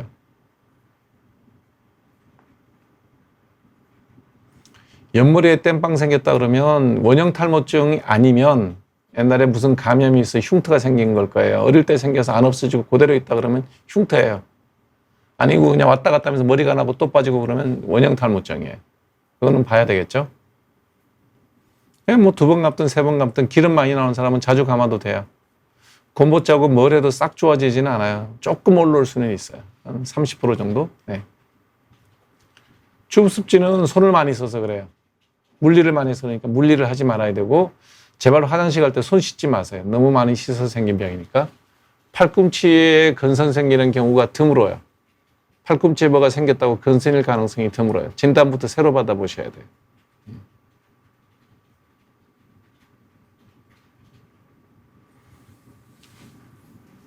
그 다음에 봅시다. 포비돈 착색은 없어요. 포비돈은 착색되는 게 아니에요. 예. 섬유종을 제거하고 난 다음에 포비돈이 착색돼서 없어지지 않는 경우는 없고요. 보라색 실, 녹는 실이라면 그건 반드시 없어질 거예요. 2개월이면 좀 더 기다려 보시죠. 예. 골프 치고 얼굴이 화끈거리는데 선블록 발랐는데도 그렇다. 지루성 피부염이 생겼을 거예요. 예, 지루성 피부염이. 스테로이드 바르면 됩니다. 병원 가서 진단받아서. 네.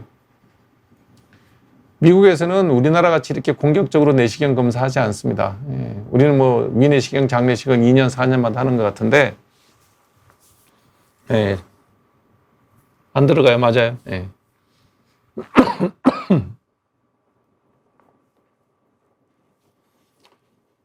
25개월 여자가 아나필락시스든 두드러기, 아나필락시스 생기면 그거는 분초를 다투는 응급이죠. 그건 아닐 거고요. 10분 이내 없어지면 두드러기입니다.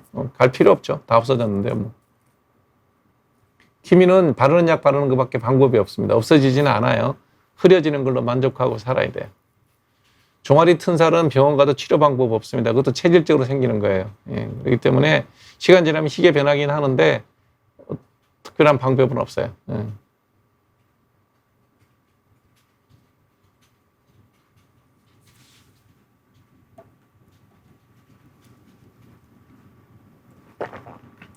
지금 우리나라 의사 수가 적다는 표현은 OECD 평균보다 좀 적다는 얘기는 동의할 수 있는데 우리나라 의사 증가 폭이 연간 3.1%. 그러니까 우리가 12만 명, 13만 명인데 3,058명이니까 3% 조금 넘게 의사가 늘어나고 있어요. 그러면 OECD 평균이 0.5%라니까요. 우리가 그러면 OECD 평균보다 6배 이상 의사가 빨리 증가하고 있어요. 그런데 현재도 의사가 적다라고 얘기하는 표현은 틀렸어요. 왜냐하면 진료 결과나 이런 결과를 보고 같으면 지금 의사로도 충분히 진료를 하고 있어요. 여러분들이 의사가 없고 병원이 없어서 치료 못 받는 사람이 있으시면 나와보세요. 없어요.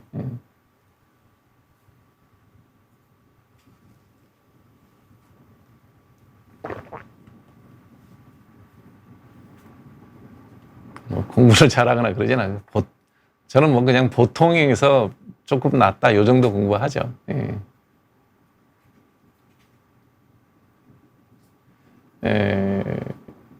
내과 선생님들이 아무래도 외과 선생님들보다는 앉아서 하는 공부는 조금 나요. 피부과도 내과 쪽에서 떨어져 나왔기 때문에 그쪽이고요. 외과 선생님들은 그냥 우리가 우스갯소리로 이런 얘기를 해요. 그 45고 난 다음에 그 판사 되는 분하고 검사 되는 분하고 비슷해요.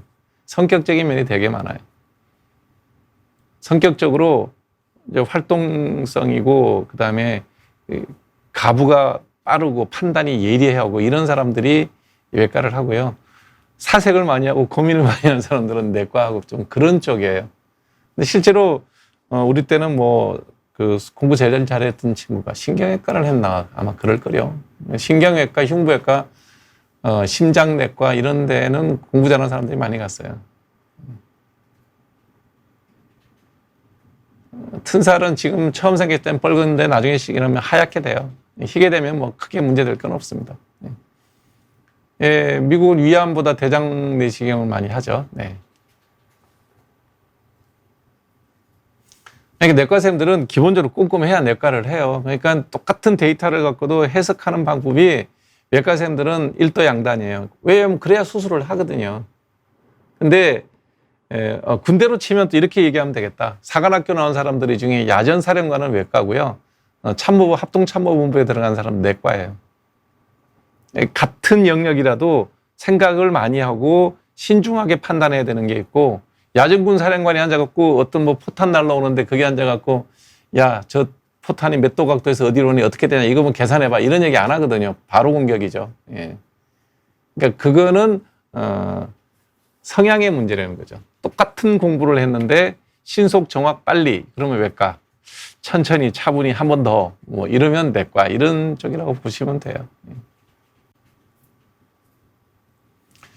앞으로 무슨 과가 살아남을 거냐?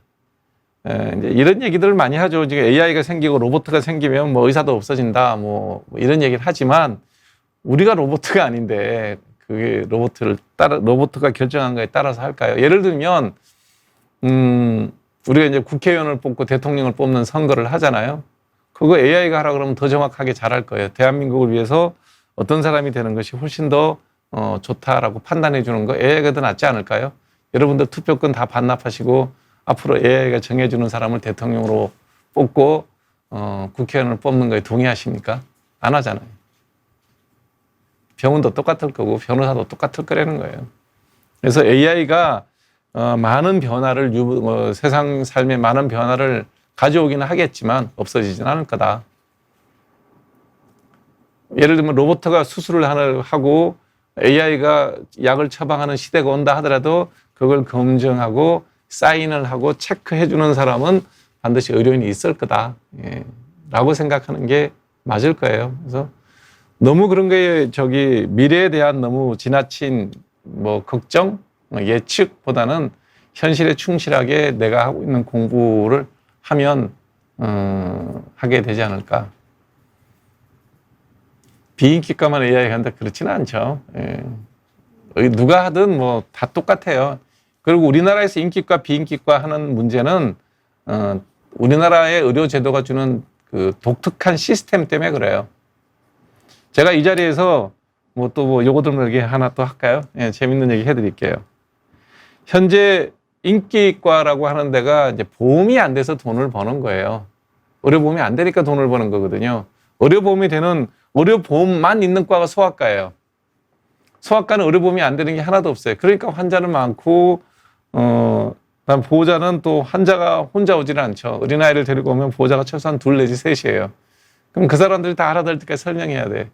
힘들고, 불만은 많은 그런 환자들을 보게 되죠. 근데 이제 의료보험이 정해져 있어요. 뭐 제가 5,200원, 5,600원 그랬더니 그거밖에 안 받냐.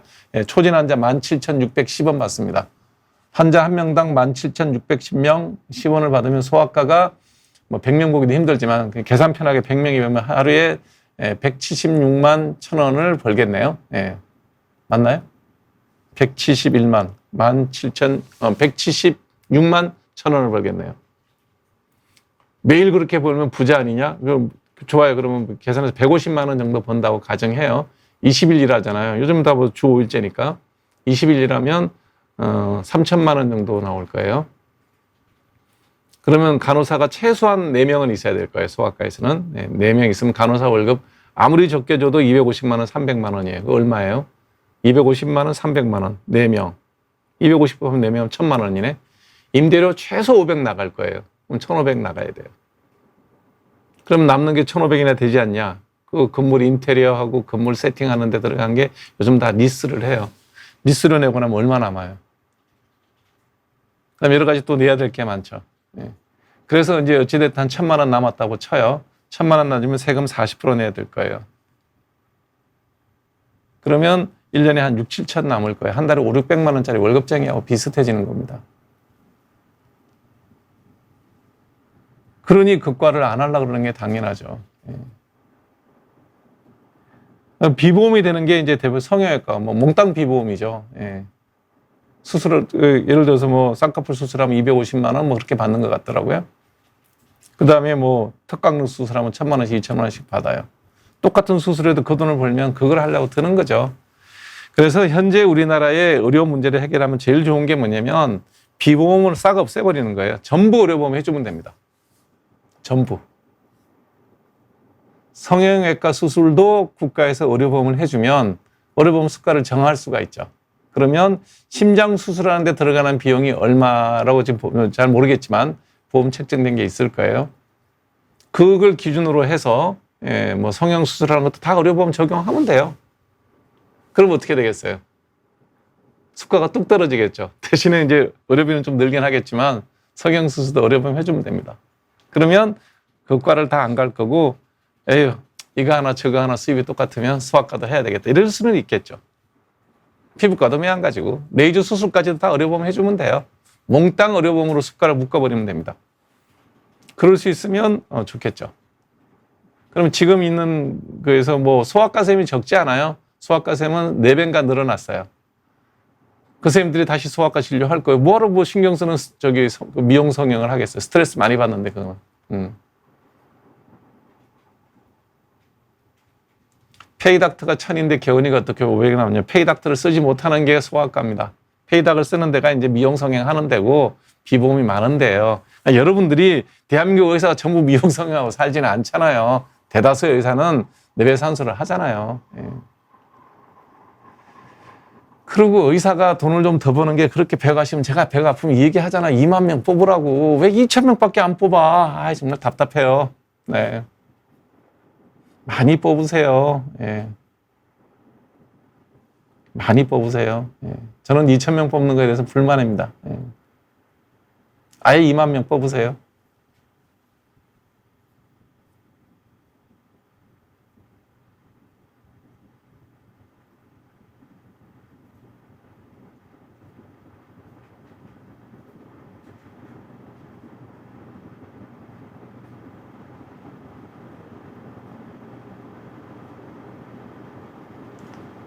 그러니까 호르몬제 먹는 분은 리스크는 본인이 감내하고 드시는 거라니까요. 안 드셔도 되고. 폐경 때문에 생기는 불편한 증상은 불편하지 그게 목숨을 위태롭게 안 하는 거니까 본인이 선택하는 거죠. 내가 대보리약 먹는 거랑 똑같아요. 먹을래 말래. 내가 원하면 먹는 거고 안 먹어도 돼요. 레지던트 수련 안 해도 전문의 준대요. 언제든지 시험 보면 준다 그러던데요. 뭐 대충 공부한 사람들이 전문의를 따겠죠. 지금 하고 있는 국가의 정책은 국가의 책임 있는 지도자나 정치인, 행정가가 할 짓은 아니에요. 무책임하고 아주 나쁜 짓입니다. 싼 거 좋아하니까 싸게 하세요. 뭘 뭐 17,610원을 줍니까? 1,700원을 줘도 되지. 의사를 아주 그냥 그 싸구려 값어치 없게 만들어 놓으시면 좋을 거예요.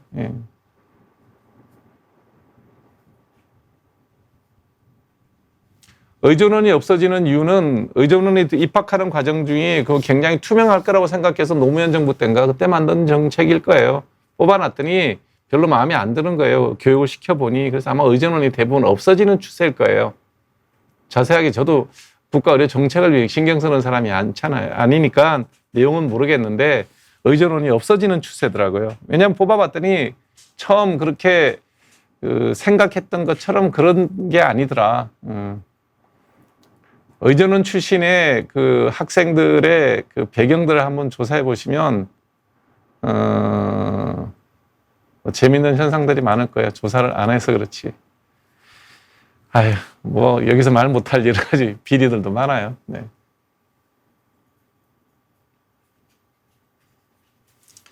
아니, 멀쩡하게 굴러가는 나라의 시스템을 이렇게 망가뜨리는 저희가 뭔지 모르겠어요. 제가 문재인 대통령을 비판할 때 가장 예리하게 비판했던 게 원전 없애는 거였었어요.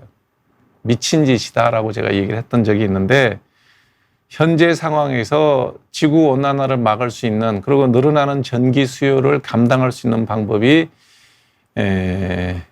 태양력 발전이나 풍력 발전이나 조력 발전은 절대로 대안이 될 수 없다라는 얘기를, 그거는 기본적으로 고등학교만 정상적으로 졸업해도 아는 내용이에요. 그러면 결국은 원자력 발전을 대체할 수 있는 게 석탄, 유연탄 발전이나 가스, 석유 발전인데, 그거는 지구온난화를 유발하는 이산화탄소의 발생량을 엄청나게 늘리죠. 그러니까 그건 말이 안 되는 거예요. 그래서 유일하게 할 수 있는 게 현재 프랑스에서 하고 있는 ITER, ITER이라고 하는 핵융합 실험로가 있는데, 거기서 핵융합 발전이 상업용 발전이 될지 안 될지를 해보고, 거기서 핵융합 발전이 된다면 가장 완벽한 무공해 전기를 얻을 수가 있죠. 왜냐하면 거기 쓰는 이중수소, 삼중수소는 바닷물에서 그냥 추출하면 돼요. 그 다음에 핵융합 발전 후에 나오는 거는 폐기물이 거의 없어요. 핵 폐기물이. 가장 안전한 좋은 방법인데, 그게 아직까지 상업용 발전이 되나 안 되나 프랑스에서 공사하고 있는 중이고, 그 결과가 나온 데는 좀 더 기다려야 되고, 이런 문제가 있죠. 그러니 그 시간까지, 그게 10년이 될지 20년이 될지 모르겠지만, 그 시간까지는 원자력 발전 외에는 안전한 지구온난화를 피할 수 있는 발전 수단이 없다라는 게 과학을 공부한 사람이 누구나 알아요. 그거를 우리가 제일 앞서가고 있는데, 그 원전을 우리 발로 걷어차요. 그리고 우리 원전을 폐기하는데 1조 원 가까이 들여놨던 가장 좋았던 월성 원적이, 그건 재공사에서 10년 더 쓸 수 있는 거였거든요. 그 재공사하는데 들어간 돈이 거의 1조가 들어갔어요. 그걸 폐기를 해요. 그럴 때 나는 뭐라고 그랬었냐면, 그때 여러분 보시면 아시겠지만 우리나라가 갖고 있는 경수로가 아닌 중수로 발전이 월성이 유일해요. 중수로 발전을 한다는 얘기는 무슨 뜻이냐면, 프로토늄을 우리가 거기서 임의로 추출을 할 수가 있어요. 그게 뭘 의미하냐 그러면, 유사시에 우리가 핵무장을 빨리 할 수 있다는 얘기예요. 국가 안보를 위해서도 월성 원자력 발전소는 무조건 유지를 했어야 되는 거예요. 물론 다른 한두 개가 더 남아있지만, 그거를 제일 먼저 표시하더라고요. 이거는 정말 대통령이 할 일이 아닌데 왜 저러나 했었어요. 예. 지금 그와 똑같은 일을 윤석열 행정부에서 장관이 한 얘기니까 장관이 했다고 얘기할게요. 그 장관이 거짓말 하진 않았겠죠. 조기용 장관이 하는 걸 대통령이 받아들였어요. 2,000명을 늘린다는 이 난리를 쳐서 멀쩡하게 잘 돌아가고 전 세계가 부러워하는 국가 의료 시스템을 망가뜨리는 거, 저는 문재인 정부에서 원자력 발전소 폐기한 거하고 거의 동격이다. 어쩌면 그보다 더 악적인 행위일 수도 있다라고 저는 봐요. 그 대가는 이제 내년 의사국가고시가 11월 달인가 그럴 거예요. 시험을 안 보고 레지던트가 안 나오고 학생이 졸업생이 안 나오는 그 상황이 되면, 내년 봄부터 이제 본격적으로 어떤 문제 시스템에서 문제가 생기기 시작하겠죠. 이런 문제들이에요. 그러니까 이런 문제들에 대해서 이 얘기를 하는 거예요. 지금 기존 학생들이 대학교 의과대학 4학년이나 레지던트들이 하고 있는 일을 기존에 우리가 개업하고 있는 의사들이나 대학 교수가 이해관계가 똑같지 않다. 그건 당연한 얘기예요. 2,000명의 의사가 늘어난다 그래서 저한테 보는 피해는 전혀 없어요. 그러니까 우리가 기본적으로 별로 강경하게 대응하지도 않고 이 문제를 어떻게든지 타협적으로 해결하려고 그러는 거예요. 그러면 저희들 같이 나이 들고 경험 있는 의사들이 국가에 대해서 뭐라고 이렇게 조언을 하면, 내용을 잘 모르는 보건복지부 장관은 말을 듣고 본인이 판단을 유보하거나 바꿀 수 있거나 하는 유연한 생각을 하는 게 행정관료가 할 일이지, 앞뒤 꽉 막혀서 철벽처럼 그렇게 벽장호처럼 하면 그럼 어떻게 되겠냐고요. 지금 학생들은 지금 레지던트는 지금 현 정부에서 하고 있는 의료 정책에 협조할 생각이 틀 것만큼도 없는 것 같더라고요. 저도 아는 친구들이 있어서 전화를 좀 해서 같이 한번 이 얘기 해보자 그러면 우리 보고도 딱 이 얘기해요. 원장님은 기득권 세력이에요. 그래요. 그런 사람을 상대로 지금 의료 대란을 벌이고 있다는 거예요. 우리 데리고 장난치면 저희들은 타협해요. 시킨 대로 다 하고 비겁하잖아요. 근데 지금 젊은 MZ세대 학생들 지금 올림픽 금메달 11개 따는 애들하고 같은 수준이에요. 정부에서 어리석은 짓 하면 말 안 듣습니다. 이건 이길 수 없는 싸움도 아니에요. 제대로 된 정책이 아니기 때문에 포기하고 원상 회복시켜놓고 다시 얘기해보면 제가 얘기하잖아요. 3년, 4년 지나면 똑같아진다고 숫자가. 지금같이 해도. 그리고 2028년 지나면 의대를 정원을 줄인다는 얘기가 나올 때가 2028년, 2030년이에요. 불과 5, 6년 뒤에요. 5년 동안 2,000명 더 늘려서 뭐 어쩌려고 그래요. 다시 한번 얘기하지만 의사가 돈을 잘 벌고 안정적인 직업이라서 배가 아파. 저 직업 좀 더 많았으면 좋겠다. 그런 논리라면 2만 명 뽑으시라니까요, 매년. 어차피 대충 공부해서 다 졸업시켜 주겠다며. 경북대학 하는 거 보니까 평가도 안 받고 그냥 수업실에서 칠판에 앞에 앉아갖고 카데버 해보도 한번 안 해봐도 면허 주겠다면 2만 명 늘리나 뭐 20만 명 늘리나 무슨 상관이 있습니까? 원하는 사람 다 주지. 그렇지 않나요? 제 얘기가 이상해요? 예. 그래서 그런 짓은 하는 게 아니다. 예. 지금 아마 뭐 미국이나 싱가포르에서 요구하는 스펙을 갖춘 대학 졸업생들이나 레지던트는 많이 갔을 거예요. 싱가포르 같은 경우에는 몇 개 대학을 정해놨더라고요. 미국 같은 경우에는 또 그보다 폭이 좀 넓은 대학 그 정도로 하는데 거기 학생들은 굉장히 많이 나갈 겁니다. 네, 안타까운 일들이 이제 점점 현실화될 거고요. 내년 봄 되면 그게 당장 공중보건의가 3분의 1이 사라질 겁니다. 왜냐하면 새로운 졸업생이 안 나오기 때문에 새로운 레지던트는 안 나오고 그 다음에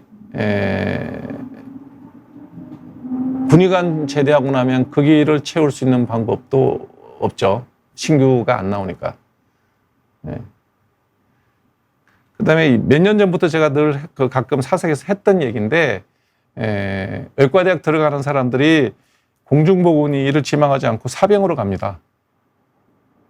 무슨 얘기냐면 보통 예과 1학년 때 의무관 후보생 신체 검사를 보통 해요. 그때 그게 뭘 의미하는지를 설명을 하지 않고 대부분 남자들을 다 데리고 가요. 수도통합병원으로 다 데리고 가서 신체 검사가 끝나면 의무관 후보생으로 등록이 돼요. 그럼 사병을 못 갑니다. 근데 이제 그게 알려지고 시작했죠. 그리고 옛날에는 사병이나 의무관이나 군대 생활하는 복무기간이 동일했었어요. 비슷했었어요. 조금 길었죠. 우리가 한 6개월 정도 길었는데 지금은 사병으로 육군을 가면 18개월 복무기간이에요. 근데 군대를 의무관으로 가면 복무기간이 39개월이에요. 3년 3개월이에요. 그러니까 18개월하고 39개월이니까 2배가 넘죠. 네, 육군이 18개월 맞죠? 육군이 18개월일 거예요. 네, 2배 정도가 돼요. 그러면 내가 사병을 마치고 의과대학을 졸업하게 되면 뭐 하다가 가도 되니까 상관없죠. 예과 마치고 가도 되고 그러고 나면 복무를 1년 6개월만 하면 되고요. 그 다음에 예비군 훈련도 4년만 받으면 돼요. 근데 의무관이 되면 39개월을 근무를 하고 예비군 훈련도 7년을 해야 돼요. 그러면 바보 아니면 사병 가죠. 공중보건이나 군의관 가는 게 뭐 대단한 경력도 아니니까. 예. 그래서 공중보건의 숫자도 확 줄었어요. 내가 신체 검사를 안 받으면 되거든요. 자, 거기에다가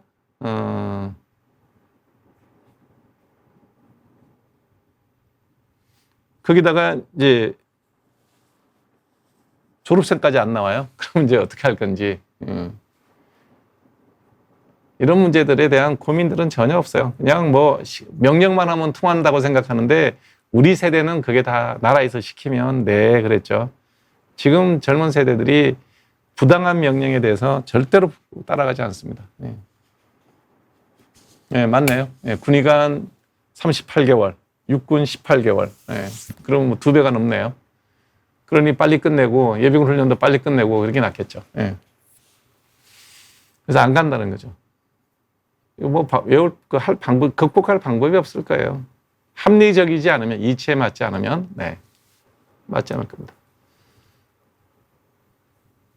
소크라테스 사촌님 글 한번 다시 볼까요? 어디 나왔나? 예. 의사들도 20년, 3년 동안 단 한 명도 정원 늘리는 거 반대하는 걸로 아는데 어떤 방법으로 해결해야 되는지요? 안 늘려도 잘 돌아가니까 안 늘리는 거죠. 23년 동안 안 늘렸나요? 3,058명 졸업한 지가 23년 넘었나요? 조금씩 늘리지 않았나? 확인은 제가 잘 못 해봤는데 지금 나오는 의사 수로도 충분하다는 거예요. 예. 여러분들이 뭐 병원에 의사 없어서 환자 못 본 적이 없지 않냐 이거죠. 자, 우리나라 의사들이 외국에 빠져나가는데 젊은 의사들 나갈 거예요. 나라도 지금 내가 만일에 지금 본과 4학년 레지던트였다면 당연히 외국 나가죠. 안 있죠. 예. 있을 이유가 없죠. 이렇게 뭐 무시하고 나쁘다 그러는데 뭐하러 그걸 해요. 2006년에 동결된 2006년부터 10년간 몇년 그런 계획이 있었나요? 예. 안 늘려도 잘 되는데 뭐하러 자꾸 많이 늘리냐는 얘기를 하는 거죠, 지금은. 그때 못 열렸으니 지금 한 번에 늘리겠다? 지금같이 안 늘려고 그냥 가도 3,058명으로 가도 28년, 제가 기억하기로 28년, 3, 4년 뒤에요. 그러면 OECD 평균이 넘어요. 그러니까 지난 세월에 안 늘렸으니까 이제 뭐 의사를 줄여야 될 판에 늘린다는 얘기잖아요. 예. 그러니까 이걸 논쟁적으로 얘기를 하겠다 그러면 계속 얘기해도 상관없어요. 예. 자, 18년째 동결이라고 얘기하는데 18년째 동결을 하고 있다는 게 3,058명씩 계속 의사가 늘어나고 있다니까요. 그걸 왜 꼭 더 늘려야 되냐고. 맞는데. 예.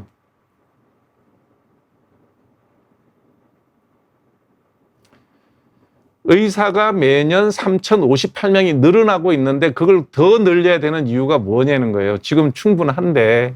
예. 자, 그러니까 의료 시스템은 각국마다 다 돌아가는 게 다르고 하는 방식도 다르고 진료 형태도 달라요. 그러면 의대가 부족하다 많다, 의사 수가 적다 많다를 의사의 수입을 가지고 이 얘기를 하는데 우리보다 더 많이 버는 나라도 많아요. 가장 문제가 되는 거는 소아과 오픈런 때문에 얘기를 하는데 소아과 선생님이 부족한 게 아니고 소아과 선생님들의 수입 상황이 너무 안 좋은 거고 그거는 우리나라에서 의료보험 수가가 너무 낮아서 그렇다는 거예요. 의료보험 수가를 늘리는 방식에 대해서 높이는 방식에 대해서 연구를 하려고 그러면 여러분들이 내는 돈을 늘려야 돼요. 의료보험료를. 제가 재방송할 때도 가끔 얘기했지만 제가 내는 의료보험료가 굉장히 많아요. 병원을 단 한 번도 간 적도 없지만 예. 한 달에 의료보험료를 700~800만 원씩 내는 사람들도 되게 많아요. 더 늘려야 된다는 얘기가 나와요. 그 부담을 다 할 거냐 이런 돈 문제도 따져봐야 된다는 거죠. 지금 여러분들이 의료보험료 내는 거는 소득의 한 4%쯤 낼 거예요. 8%니까 반은 회사에서 내고 반은 여러분이 내는 거예요. 개인 사업자는 뭐 7.82%인가 거의 한 8%쯤 돼. 그걸 다 내고 있는 거예요. 그걸 더 늘려야지 의료보험 수가를 높여줄 수가 있어요. 이런 문제들이 굉장히 많은데 모르겠어요. 예. 하여튼 의사가 적어서 그네들이 잘 먹고 잘 사는 꼴 보기 싫다 이렇게 생각하시면 2만 명 늘리시라고. 네.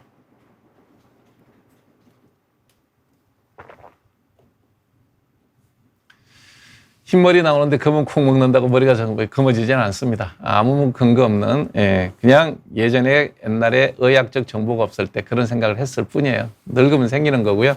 특이하게 유전적으로 머리가 빨리 휘어지는 경우도 있습니다. 뭐 나쁜 거 아니니까 염색하고 살면 됩니다. 네. 가족 중에 암이 없으면 뭐 편하게 마음 편하게 가지셔도 되죠. 유방암이 있으면 유방암, 폐암이 있었으면 폐암, 뭐 대장암이 있으면 대장암 이런 거는 여러분들이 따로 좀 더 가족력이 있으면 더 집중적으로 해보시면 좋고요. 가족 중에 유방암, 암 히스토리가 전혀 없이 건강하게 장수하셨다 그러면 나도 특별하게 내가 사고가 나거나 건강에 나쁜 일을 하지 않으면 장수할 수 있겠구나라고 생각하시면 행복한 거죠. 네. 네, 호상구 증가증이랑 아토피랑 연관 되게 많아요. 그래서 아토피 있는 사람들 검사를 해보면 호상구가 많이 높게 나와요. 높게 나오면 이제 약을 쓰죠. 예. 어쩔 수 없습니다. 예.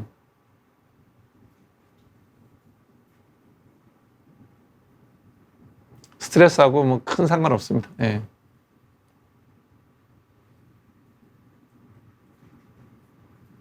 새끼발가락이 아프다 그러면 저기 생각해봐. 신발 안 맞는 거 신었다고 생각하시면 되죠.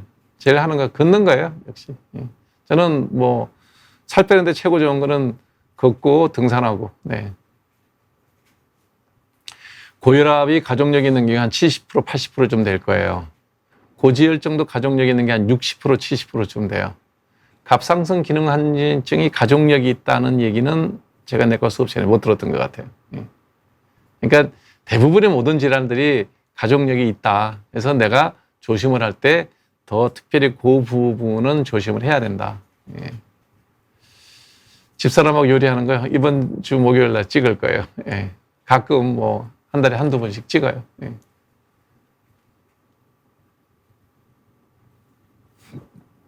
네, 한국은 지금 폭염입니다. 원래 8월 달에 제일 덥죠. 7, 8월. 예. 이게 이제 지구 온난화 때문인지 어떤지 모르겠지만 이렇게 더웠던 적은 늘 있었습니다. 예. 그래서 하여튼 지구 온난화에 대한 그 많은 연구가 나오기 시작한 거는 우리가 천문학 연구에서 알려진 거예요. 그래서 냉전기 때 무슨 이유인지 모르겠지만 미국은 화성을 탐험을 했고요. 소련은 금성을 탐구를 했어요. 로켓을 쏴서 풀었어요. 그래서 우리가 이제 금성의 바깥의 온도를 재는 거는 여기 지구에서 레이더를 쏘아서 전파를 쏘아서 대기권 바깥의 온도는 잴 수 있지만 금성 표면의 온도는 잴 수가 없었죠. 그래서 금성에다가 착륙을 시킵니다. 당시 소련에서 착륙을 시켰더니 대기권 속에 들어갔는데 온도가 뭐 200 몇십 도, 뭐 지표면의 온도 400도 뭐 이런 얘기가 나오기 시작한 거예요. 실제로 지금도 보면 여러분 인터넷 검색하면 나와요. 금성 표면을 찍은 사진 흑백으로 한 장 나와요. 그 사진 딱 보내주고 그 인공위성은 타버리죠.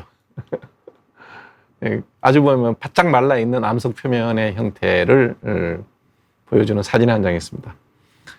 왜 그러면 금성의 온도가 더 태양에 가까운 수성보다 더 뜨겁게 달궈져 있느냐? 그걸 연구하면서 그 온도, 금성의 대기에 많은 이산화탄소의 농도가 온실효 효과가 있다. 그것 때문에 알게 된 거예요. 그래서 지구의 이산화탄소 농도가 산업혁명 이후에 계속해서 올라가고 있다는 것은 남극이나 이제 북극의 빙하 같은 거, 그린란드 빙하에서 다 체크를 해보면 그 녹아있는, 얼음 속에 녹아있는, 눈 속에 녹아있는, 이산화탄소의 농도를 측정해 보니까 꾸준히 올라가고 있더라. 그리고 해수면의 온도도 올라가고 이런 얘기들이 쭉 나와 있는 거예요. 그래서 우리가 이 문제에 대해서 고민하고 대책을 세우는데 아까 얘기했던 원자력 발전 외에는 잠재적으로 할 수 있는 대안이 없다. 그러니 독일 같은 나라가 지금 독일이 아주 경제가 엉망이 되고 있거든요. 그 중에 가장 큰 요인 중에 하나가 원자력 발전소 없애고 저기 한 거예요. 대체 에너지, 재생 가능한 에너지로만 발전하겠다고 원전을 없애고 러시아에 가스를 갖고 발전을 했는데 러시아랑 지금 가스가 막혔죠. 그러니까 지금 독일이 에너지는 아니에요. 그렇다고 해서 뭐 북한같이 전기를 못 키우고 그러지는 않지만 굉장히 산업적으로 힘들고 경쟁력이 떨어져 있는 거예요. 그래서 지도자의 단견이 국가적으로 어떤 재앙을 가져올 수 있느냐. 물론 독일은 의원 내각제이기 때문에 어떤 한 특정 정당의 목표에 따라서 한 지도자가 몰고 간 건 아니에요. 다수결로 정한 거예요. 그러니까 다수결이 반드시 옳지 않다는 거예요. 물론 또 독일은 독일의 방식으로 지금의 전력난이라든지 에너지난을 극복하고 또 새로운 형태의 어떤 산업 구조를 만들어 가긴 하겠지만 그 기간 동안 지불해야 될 경제적 손실이라는 게 엄청나다라는 거는 뭐 미루어 짐작 가능하잖아요. 우리가 지금 말을 안 하고 있지만 우리나라 국채값에 가장 많은 영향을 주는 게 한전 채권이에요. 한전이 맨날 적자라서 누적 발행 그 채권액이 100조가 넘어요. 한국전력 주식은 저기 한국수력원자력발전소에 한전의 그 채권은 정부 투자 기관이기 때문에 우리 국채랑 거의 동격이에요. 예를 들어서 이자가 동일하다 그러면 삼성전자보다 한전채가 훨씬 더 안전해요. 삼성전자는 무슨 일이 생길 수 있지만 한전은 대한민국 자체가 사라져야 못 받는 돈이에요. 이런 상황에서 한전이 원자력 발전소 없애고 나니까 발전 단가가 올라가고 엄청나게 지금 적자가 누적되고 전기세 오르고 그러고 있거든요. 예, 그거는 독일이 그보다 훨씬 심각해, 우리보다. 그러니까 무지한 지도자가 원전을 강제로 폐쇄하면 이런 일이 생긴다. 무지한 지도자가 의료 정책에 이렇게 무리하게 칼을 들이다 대서 문제를 만들면 여러분들이 내년부터는 많은 환자들이 분명히 어떤 형태로든지 큰 불편을 겪게 될 거다. 특히 흉부외과 의사 같은 경우는 레지던트 12명 남았다면 1년에 흉부외과 수술이 2만 건이 넘는데 과연 그 수술이 가능할 것인지, 제때 흉부외과 수술을 받지 못해서 안타깝게 생명을 잃는 경우가 생기기 시작하는데 그건 눈에 딱 띄게 표시나지는 않을 거예요. 수술이 늦어지거든요. 흉부외과 수술 아무리 짧게 끝나도 8시간, 10시간 걸리는데 그게 사람이 없으니까 점점 늦어지고 수술 시기가 늦춰지고 그러는 과정 중에 어떤 부작용이 서서히 드러나요. 원전 폐쇄보다 훨씬 이제 천천히 나타날 거예요. 이런 문제에 대해서 과연 고민을 하고 있는 건지에 대한 얘기를 제가 다시 하지 않을 수가 없는 거죠. 네. 운전하시다가 허리 디스크 터졌다. 운동을 잘 하시고 그래도 하는 직업인데 다른 직업을 쉽게 못 찾는다 그러면 일을 하셔야 되겠죠. 대신에 복근이나 이런 걸 많이 강화를 하셔야 될 거예요. 두드러기 뭐 금방 없어지면 그냥 두셔도 돼요.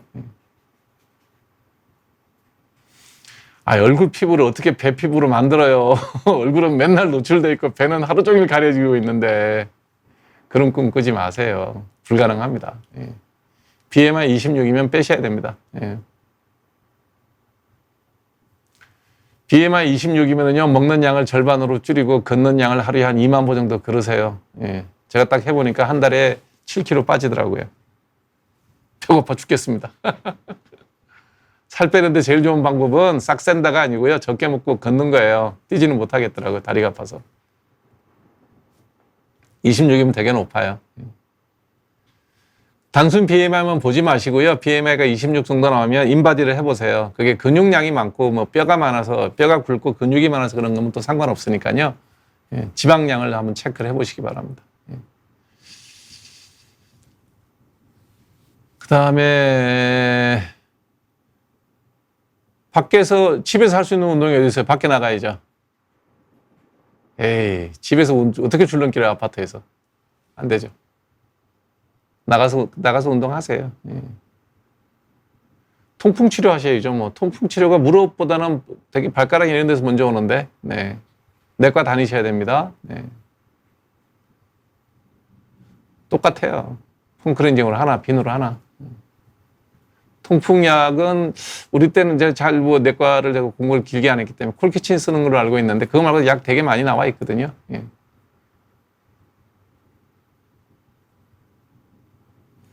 지구온난화의 대책은 이산화탄소 발생량을 줄이는 겁니다. 지금 이제 미국에서 벤처하는 사람들, 돈 많이 번 사람들이 식용 음식, 소고기, 인조 고기에 대해서 관심을 많이 두는 이유가 소가 먹고 발생하는 메탄이 소방구 끼면 메탄을 발생을 하거든요.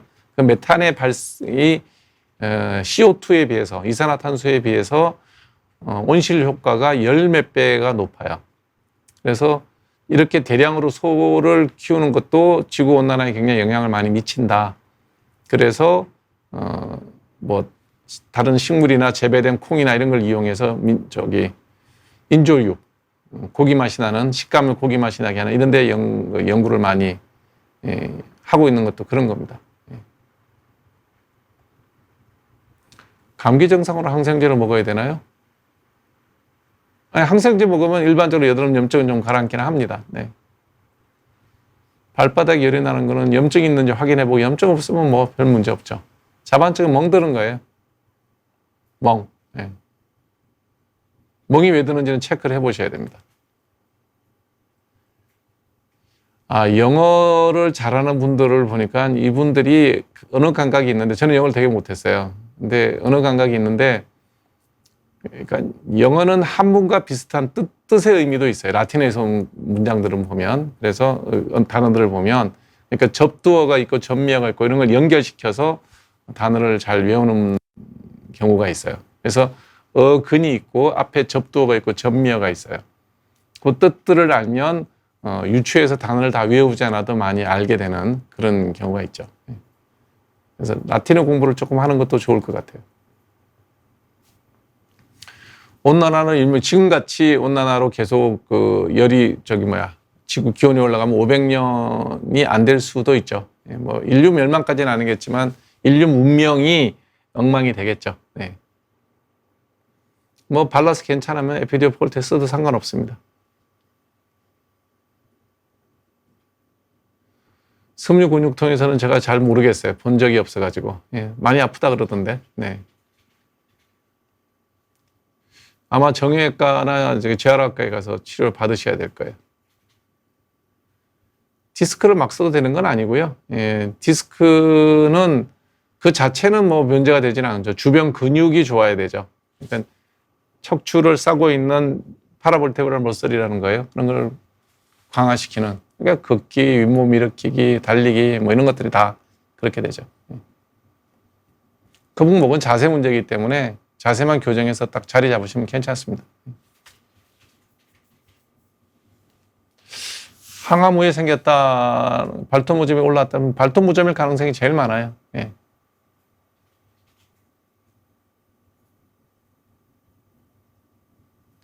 아크리프가 색소 침착에 대해서 아직까지 뭐 효능이 딱 밝혀진 건 없어요. 일단 그게 되게 얼굴에 바르기엔 되게 따가워요. 그러니까 가슴이나 등에 있는 여드름 정도만 쓰는 게 좋을 거예요. 네. 자, 오늘도 여러분들과 함께 11시 넘게 피부 얘기를 했습니다. 더운 여름이고요. 습한 여름입니다. 그래서 일단 여러분들 무좀 되게 많이 생기거든요. 환자들도 지금 되게 많아요. 그래서 발 관리 잘 하셔야 됩니다. 남성분의 경우에는 사타구니 회원부, 음낭 주변을 씻고 선풍기 앞에서 이렇게 떡 벌리고 바람으로 다 말리셔야 됩니다.